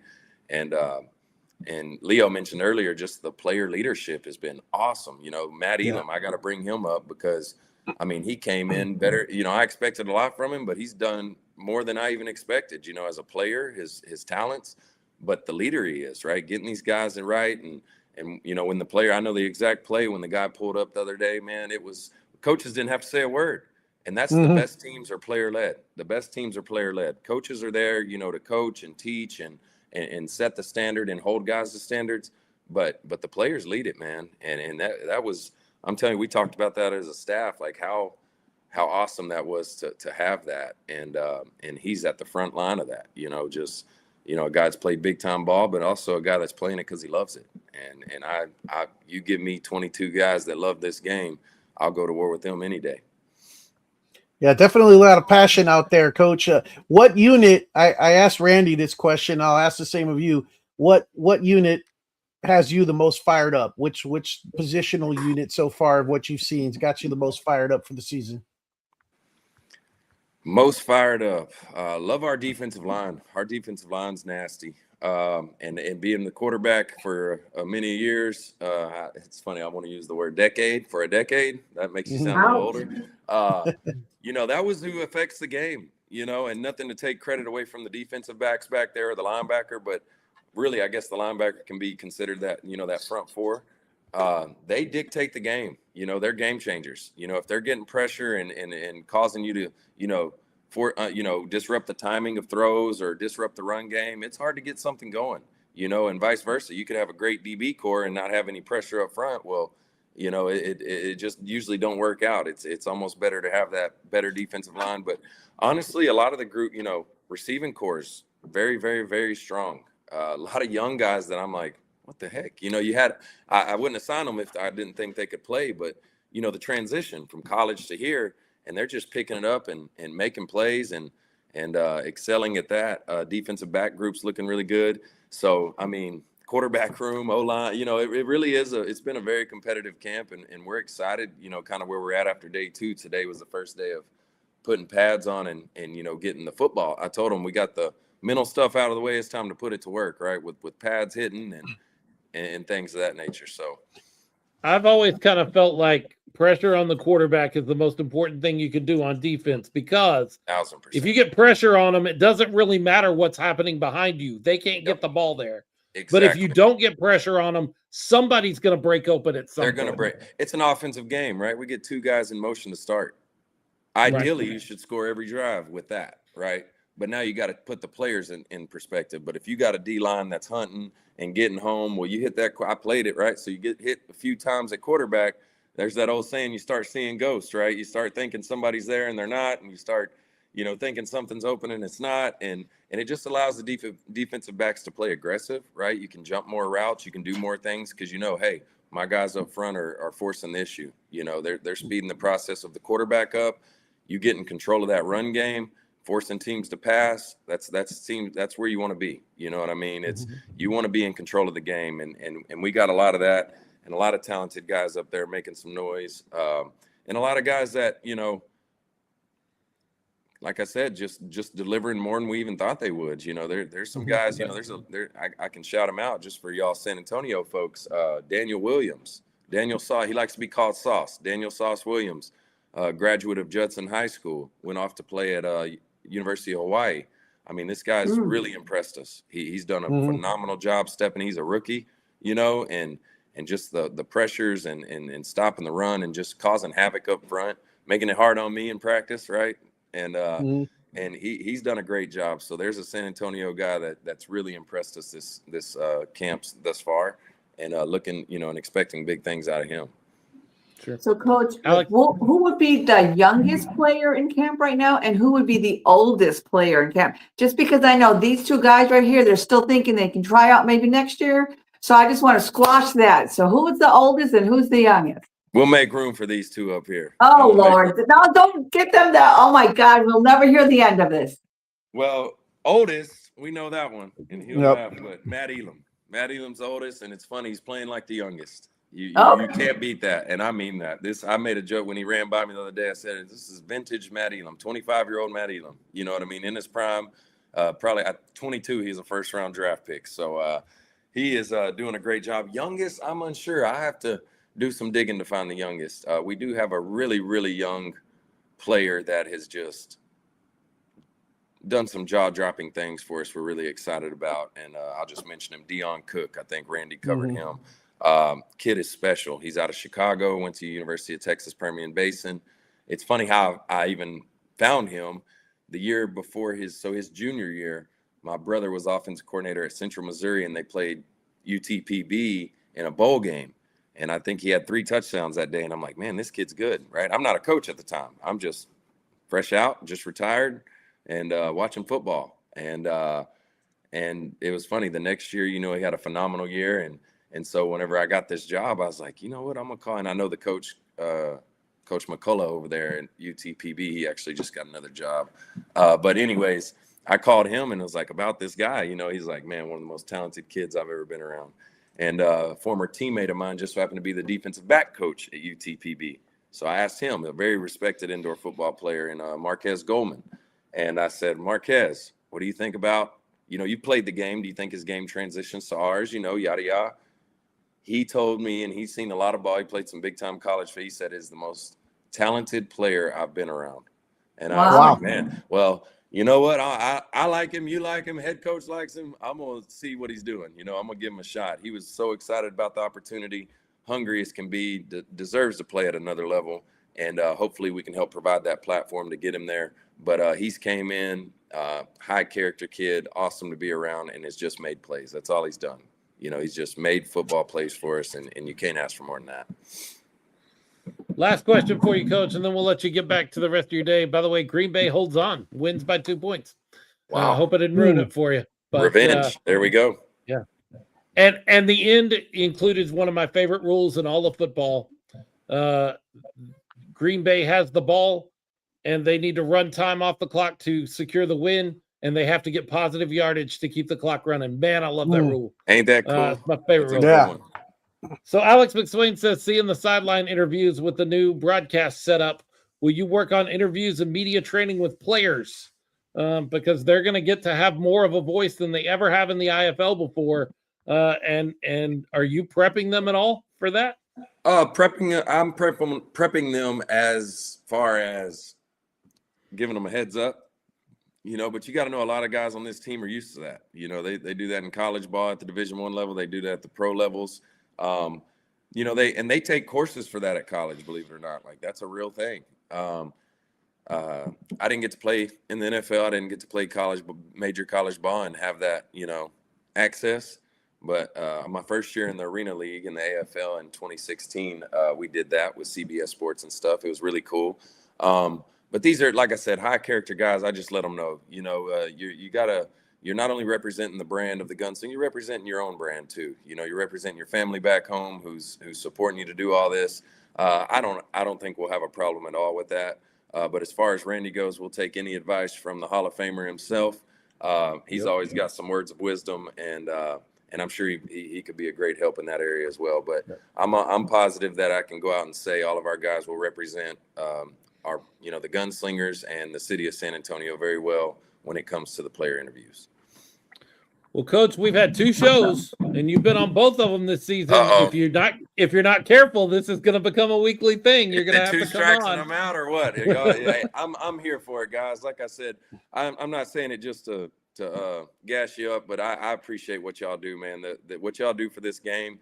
You can probably tell me talking about it. I love this game. It is so unique in its own, and I love people that love this game. It's and y'all do it awesome, man. Y'all shoot it straight. Huge fans. Without y'all, this game is nothing, just to be honest. So I'm here for it whenever you need me, unless they got me in an event or something. Whatever you need, I'm here to talk Gunslinger football, shoot you straight, let you know what's going on. And like I say, I appreciate y'all, and it's an honor to be on your show. I really do. I watched y'all's show even before I became a Gunslinger, just because I love arena football and love people that cover it. So big fan of y'all. Thank you. We appreciate that, Coach. And We appreciate welcome that. anytime. You don't necessarily have to wait for the invite from us. You can just reach out to us, and we're happy to have you hop on. Awesome. Well, I appreciate First that. time in 7 years we've had the head coach reach out to us day of and say, "Hey, can I come on? I want to come on. I want to talk football." Yeah. It's a big deal.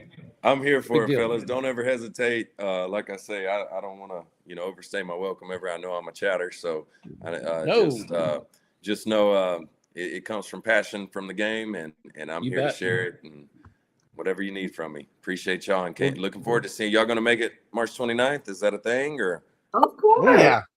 They will Be there? both be there. I won't be there, but Okay. they Well, will he'll be both there in be there. spirit. Be there in spirit. Yeah, there we I go. will be You'll there in spirit. Yeah, Yep. I absolutely. missed our We know- pregame talks last year with Phil whenever he Yeah. sat down and chatted No, up, man. and I got more time pregame this year because I don't have to go do the broadcast, so I There, can you can hang out on the down bench. there. Heck, you can call a player too. Come on, man. You're more than welcome to be down there. The more Phil, you get to really experience it down there with us now. So we're looking forward to it, though, y'all. Thank you so much. Appreciate y'all. Y'all have a blessed night, blessed week. All right. And like I said, Indeed, holler Coach. if you need anything from me. Guns Guns up. up. Thank you. Guns Thanks so up. much, Coach. He's Coach Jonathan Bain. Did not plan for him to come on, and that don't matter because we will let the head coach pop on anytime he wants to talk football. Very exciting. I just get excited every time I hear him talk. He's got a passion for the Lots of game. He's energy. excited about the game. He's got energy, and that's different than some of the not all, but some of the guys that we've had hold that position before. He doesn't talk down to me. He doesn't talk down to us. He doesn't talk down to the fans. And I kind of like that because I've seen it go the other way. Green Bay holding on, by the way, 2-point win. When you get a chance to go back and watch that game. It was a pretty good game. Now, wasn't this a rematch of the last year's championship game between Sure these two was. teams? Right? It was Vegas won the championship tonight. Green Bay gets a little bit it's not the same. That's Like when not they the schedule same, these but- early season revenge games, it's not revenge. It doesn't not at count all. near as much. What a rematch, the same. Leo, you and I both mentioned last week or 2 weeks ago when we did our show that there was one thing we needed to do that we had not done preseason yet. And since this is our last few minutes of preseason, because the next time we gather together in 2 weeks on the 30th, we will have football to talk about. Yep. So we need to run through the schedule real quick. Like we Yeah, need to get a please. good picture of what the Let's do schedule it. is. And we got a few minutes left here to talk about it. As we know, we start off with Tulsa coming here to San Antonio on March 29th. That game starts at 3 p.m., 4 p.m. Eastern, which means 3 p.m. Central. There at the Freeman Coliseum. This is the second year in a row, I believe. We started out with Tulsa coming into Freeman. I believe that's the way we started last year, if I remember correctly. Yeah, I think so. I think you're right. We then have let me pull up a calendar because I don't want to get anything wrong. And there's bye weeks in here that I have to pay attention to as well. Yeah, we get what is it? Because Well, I see April 18th, which is a Saturday at 4 p.m. we're not to that yet. We're not to that yet. Okay. Sorry, We didn't get there sorry. yet. So it's almost 3 weeks. It's about 3 weeks between game one and game 2. Yeah, that's Because our, we have bye weeks after the first game. yeah. So the week of Easter, we have a bye week, which is not necessarily a bad thing. There's a lot No. going Good on that thing. week, but we don't have to worry about trying to gather together for football. We travel out to Arizona. We go to Desert Diamond Arena to take on the Rattlers on the 11th, Saturday the 11th. Man, the boss, the owner is texting me right now. I'm getting all kinds of information from. Oh the my. team. All right. Oh, he just shot me the schedule, just in a nice, easy way to see it. I appreciate that. Perfect.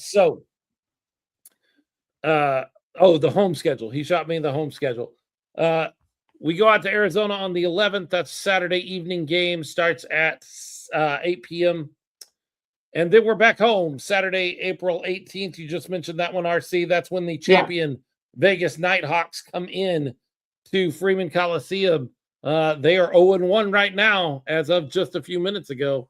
So they will be looking for wins as they make their way into the first part of the season because they're already behind the 8 ball.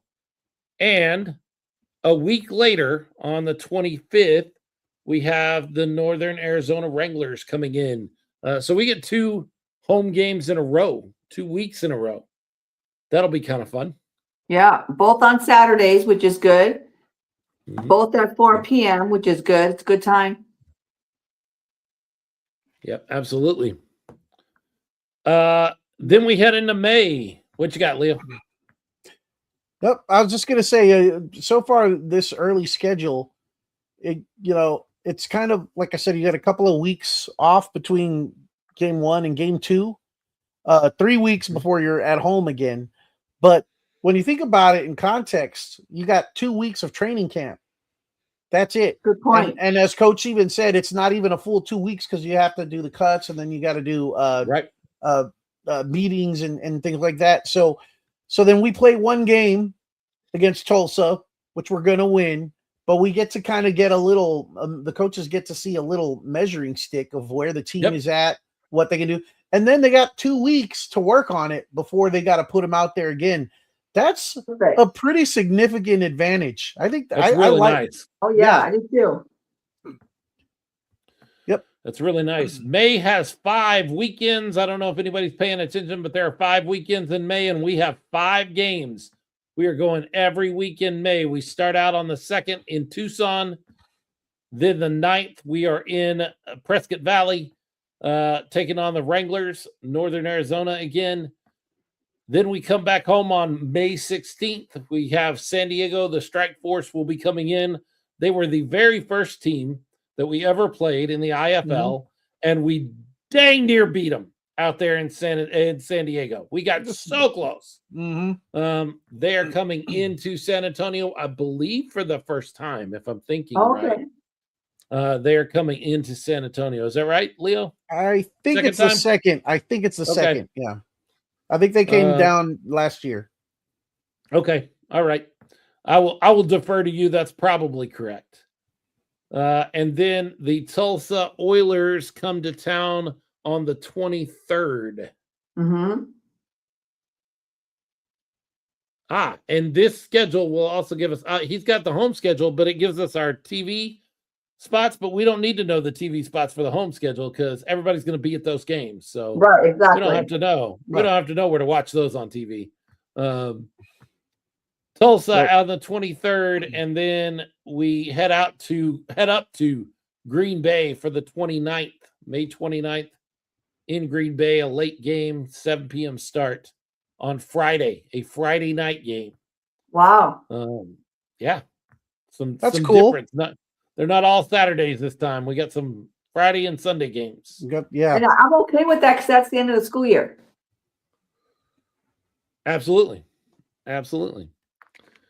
Jacksonville will be the way we start off June on the 6th in Jacksonville. Mm-hmm. That game, yeah, see, they're listening. He sent me what I needed.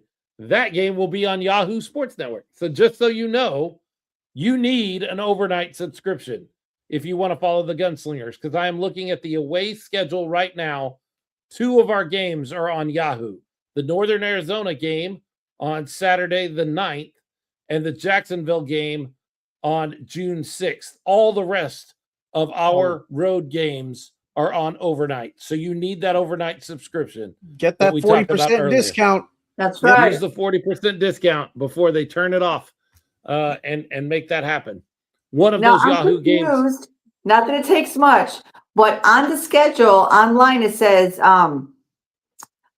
Saturday, June 6th, 6 p.m. We're playing against the Sharks. Week 13, and then it says Christmas in June. What does that mean? Is that a football term that I'm not aware of? No, I think that's just a promotion that might be going on over there in ViStar Veterans Memorial Arena. That might be their promotion. They do a Christmas in summer promotion, if I remember correctly. So that just may be their promotion. All right. Just checking. I don't want to be lost. James Palmer mentioning that 40% off is good for the first month only. And yes, James, that's true. Unless you go right now before they figure it out and turn it off and sign up for your year membership with that 40% off. I already did it. Still applies. It worked for me tonight. So you can get the whole season at 40% off if you're willing to just pay for the whole season at one time. I don't think they meant it to go that way, but I used it and it worked. There you go. So I don't know if they'll figure that out and turn that off. You may want to go do that pretty quickly. Saturday, June 13th is the one game that Leo has circled on the schedule because he is a San Antonio Gunslinger fan and nothing will ever change that. No. However, he is really excited about the brand new New Mexico Chupacabras.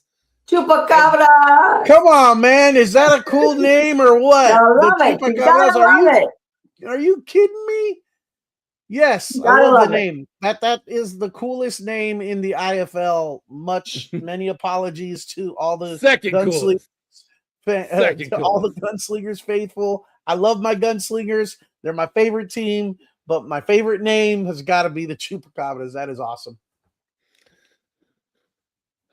We travel for our only trip up to Tulsa on Saturday, June 20th. RC, if that's a game you want to go to, if that's a road game, that's the closest one we're going to have. It's right there in Tulsa on June 20th.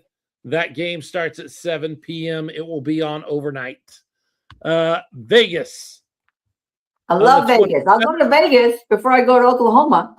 Well, then you can set up your trip for Saturday, the 27th, June 27th, we will be in Vegas taking on the Vegas Nighthawks. If you don't travel out to Vegas, that game, again, is on overnight. Then we got the Pirates coming in, but it's not them Massachusetts Pirates. No. It's Orlando. They have moved down to Orlando, and they're coming in on July 11th. What do you got, Liam? It's on the coast, so it fits. Orlando Pirates. Yeah. It's better than the El Paso Pirates? You remember that? Way back. I don't remember that. That sounds like a bad idea. Yeah. It was. Yeah. Another 2 straight weeks of home games. We have Orlando on the 11th, and then on the 19th, we have the Rattlers coming into the Freeman Coliseum for our final home game of. It's a Sunday night game, Sunday afternoon game, 3 p.m. Which means I won't be at that one. I will have to miss that one because not only will it be Sunday afternoon after church, but I will most likely be living in North Texas by then. And wow. That's a 5-hour drive instead of a 3-hour drive. It just changes things. You can do it. I can do it on a Saturday. I don't know that I can do it on a you're Sunday. pushing it. Just buy a fast car. It doesn't work that way. Hey, you know what? For the games you can't make it to, the first game and this game, we need a cardboard cutout of Philip. Yes, And we do. and I think we know someone who has a print shop that could help with that. It's going to have to be a very wide cardboard cutout, but it can be done With the handout, so airplane. we can use it to bat down passes in the end zone. Yes, and play because defensive that's allowed in Yes. indoor football. We think. James Plummer says airplane, buddy. Driving into DFW, getting on an airplane, getting to San Antonio. That's already and then 5 hours. Ubering over is just as long as driving from Dallas down. It's true. We close out the season in Iowa against the Barnstormers on another Friday night game, July 24th. And then we head into the playoffs, and that's where we're going. We are going to do our best to take this team into the playoffs this season. So that's a quick look at your schedule. That's a quick look at your schedule. I am looking through right now all of these games, and I see lots and lots and lots of overnight. So just go get it. Just go do what you got to do. I know nobody likes to pay for another streaming service. Tough. This is the world we live in. This is what has happened to the way you watch things. You need it. But I'm telling you, most of our games are on overnight. I see very few Yahoo Sports popping up here. Yeah. Or if you're not going to do that, like Alex McSwain said, then show up to the watch parties that the Gunslingers like to throw. That's a possibility. 5 of our 14 games are on Yahoo Sports. That's home and away. 5. That means the other 9, the majority of the schedule is on overnight. By the way, you know what that means? That means the league or overnight is excited about Gunslinger football because they moved it to their paid service as opposed to the one that you can get for free. They think that there's a good chance that people will really want to see what the Gunslingers are doing. And so they don't, you'll never convince me they don't think about things that way. They're in this business to drive subscription up, and somebody looked at the Gunslingers and said, we want to make them pay for that product. We want to get some money for that product. Well, I have more, but we're almost out of time. I know. That's okay. What's we got? Do we take a little extra time and look at some game balls? Because I have all of the game balls for the whole season. We need to see those. I have pictures of all the game balls for the season. I think I got all of them. Let me make sure I can find those because there's been some areas where I've been shopping for a new polo shirt and some of that kind of stuff. I will just show these to you, and you guys can decide what you think of each of these. Let me see. Oh, you know what? We do like a contest, like how we did last time with some of the shirts. Like put maybe 2 on, and then we pick the best, and then we'll take that best, and then maybe in a couple of days throw out another one on the Facebook page, just so it could be more interactive. Maybe. I don't know. Do we want to do that? We or can do do we it. just want to share them here and talk? No, right now we'll just share them. But that's okay, a good but we idea can to do still vote something on later in them the throughout the season. week. All right, I am pulling them up now. I'm sorry this is taking a minute. I've had them for like 2 weeks. You would think I would have done all this before now, but not me. Come on, Philip. It's only 8:58 or 59. Oh, well, then we're out of time. I think some people. This is our podcast. We can say if we want to go a little extra time. They don't mind waiting around. Nah. All right. Let me see what I can do here. I want to share some image files there. What do you mean nothing matches my search? Oh my. Uh-oh. All right, we'll do this the hard way. Do it the hard way. We'll do this the hard way. I will share.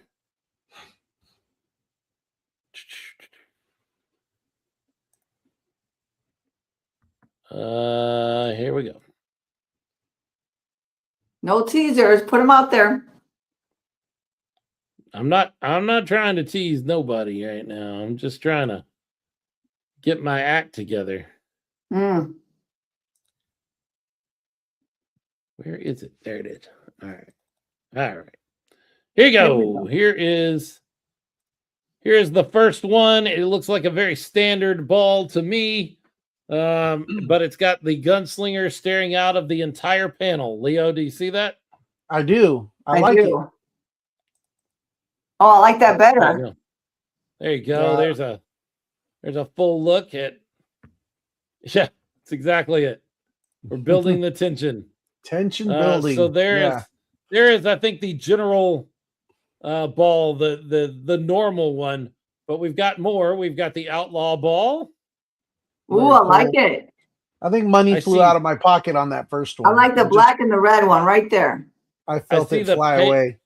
I see like a paisley bandana thing going on one of the sections of the ball up there. Do you see that? Yeah, I do. That's cool. And the barbed wire circle around the logo. Do I see pink? Pistoleros. Pistoleros is a new theme that I think they're running this year. I've seen this, and I've also seen a jersey that I might share with you here in just a few minutes. I've heard Leo say that pistoleros before. Mm-hmm. This looks like a comic book look to me, Leo. Yeah. Do you think that I've got that right? You think this is probably superhero night or comic Maybe. book night? I'm gonna say yeah. Along that line? Or it could be 80s night also. Could be That's 80s night. I agree. Maybe. I'm thinking more superhero though. Very classic red, white, and blue sort of look here for probably military appreciation. Oh, there's a cowboy in it. Looks like cowboy sideways. Yeah, you have to turn your head, but that's like a cowboy there. You got to go like this. Yeah, you got to do this. We're all doing this now. We all look very funny. Here, I love this. Oh, what is that? Another it's a cowboy or gunslinger. The other way now. The other direction. That's so you don't hurt your neck too much. He's walking away or walking. Yeah, you don't hurt your neck too much on one side. So you got to get the other side. You can tilt the other way. And then this one you're gonna like, Leo.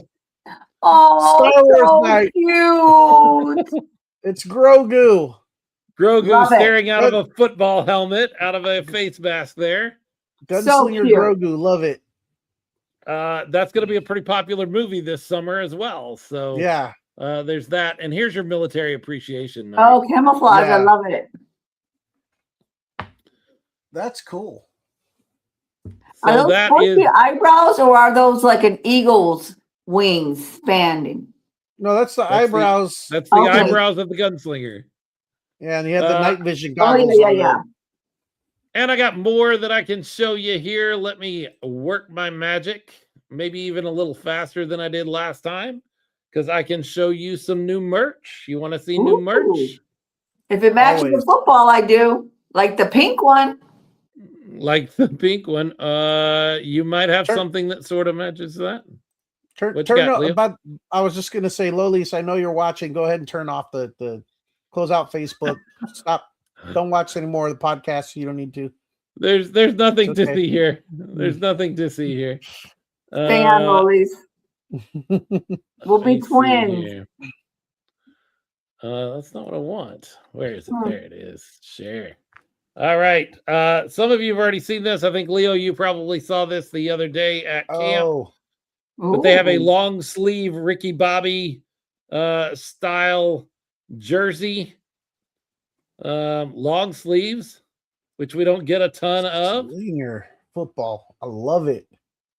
And it's long sleeve. Yes. Love long sleeve. Cool.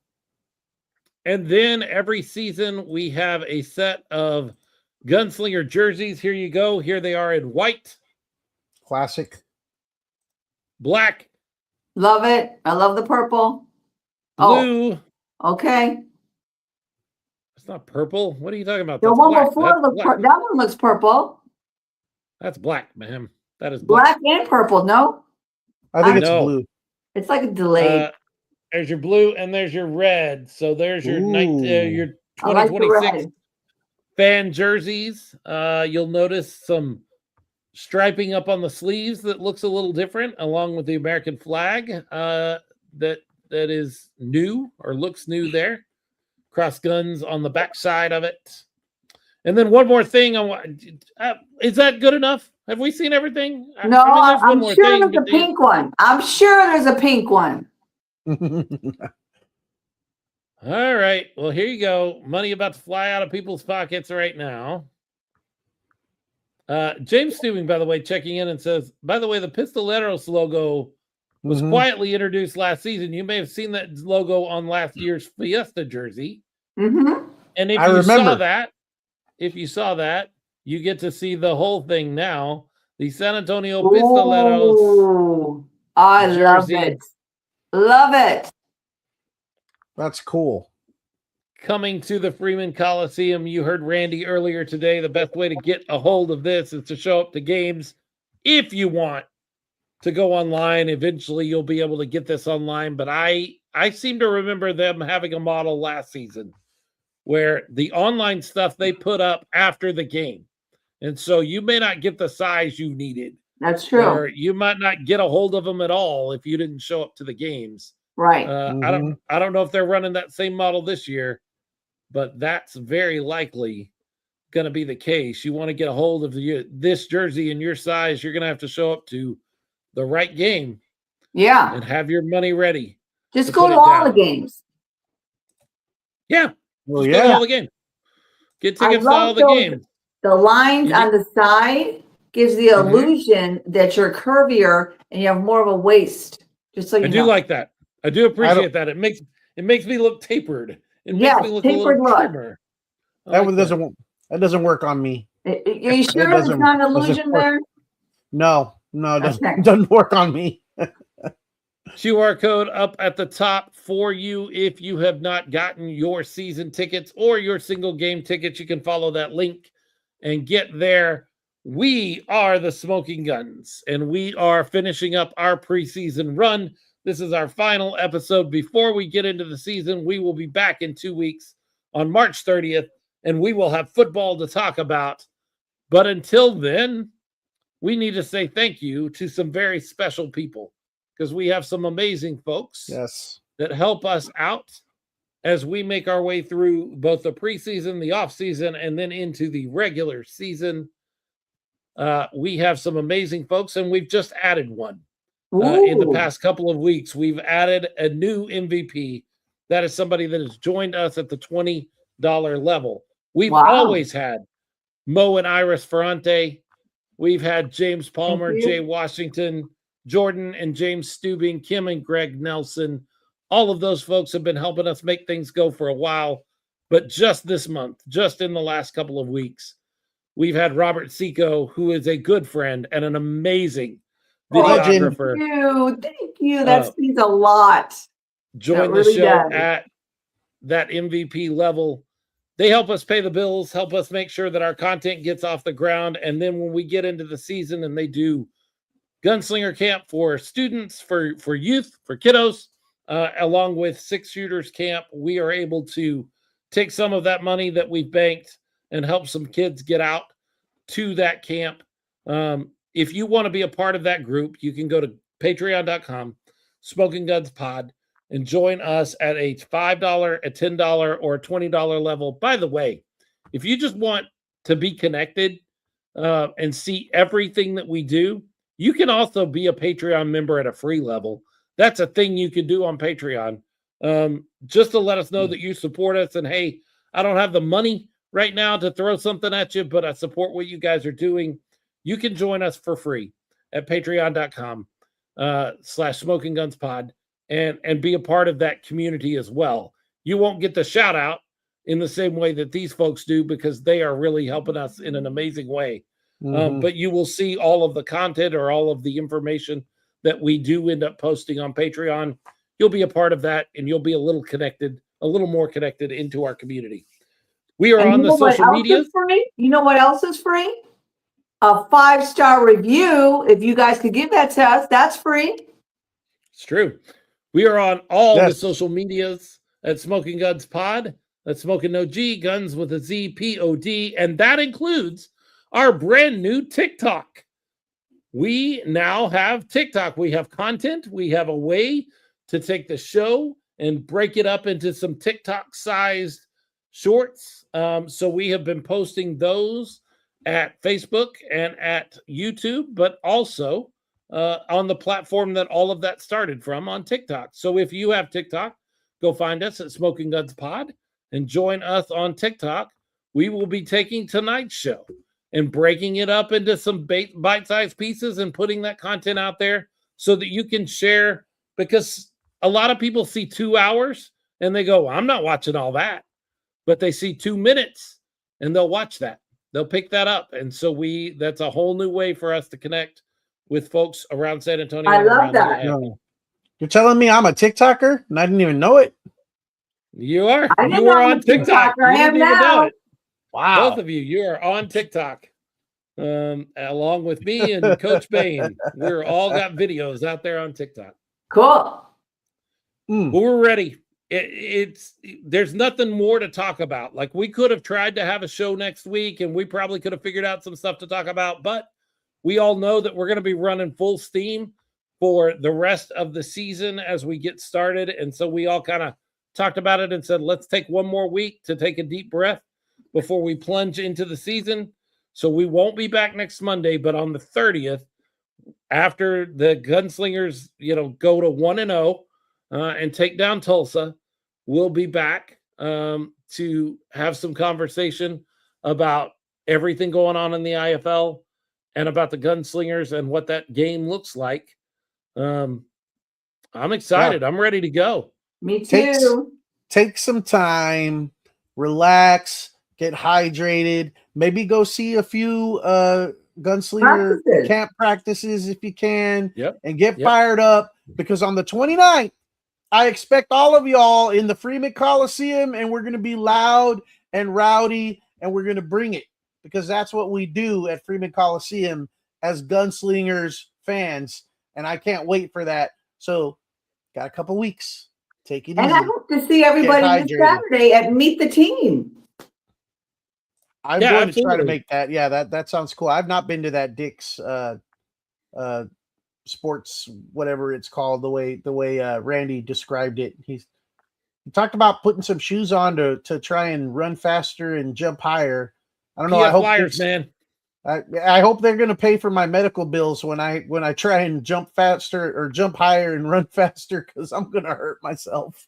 I am fairly sure you sign a waiver before you do any running fast or jumping high. That's part of their business model, I'm sure, is a waiver that you assume all of your risks, because that's the way those things work. Yeah, Saturday, Meet the Team out at Dick's. Pre-register for that. I want to make sure people caught that you need to pre-register for that, but it is free. So it's not going to cost you anything, but they need to know you're coming. So go online and pre-register for that. You can find the registration, I'm sure, at San Antonio Gunslingers, sagunslingers.com, along with their merch portal, with some new merch coming from the IFL directly, including some long sleeve t-shirts, some polo shirts, no fishing shirts. I still need a fishing shirt that has a San Antonio Gunslinger logo on it. There used to be some that ran around the team facility that I always looked at Coach Manas and said, man, I really like that shirt, Coach Manas. And he never picked up the hint from me that I wanted him to get a hold of one of those fishing shirts for me. I don't know whatever happened. He and I are about the same size. If he left any of those behind, I can take the Coach Manas stitching out myself if that's okay. Michael Benjamin checking in. Sorry I'm late, man. There's a whole show for you to catch up on. We had Randy Carroll from the Gunslingers on here, along with head coach Jonathan Bain. But it's good to see you, Michael, checking in right here at the end. But you are checking in right at the end, because there's not much left for us to say. But if you're looking for the best indoor football product anywhere in the country, you're not going to find it in Green Bay, where they have to shut things down because of snow. Nope. You're not going to find it in Fishers, where the lights are a little funny in the arena and make everything look kind of weird on that gray field. Mm-hmm. You're not going to find it in Jacksonville. No matter how good they think they are, they're not that good. When No, you're they're looking for not. the premier indoor football experience, the 210 has got something to say. Bang, bang.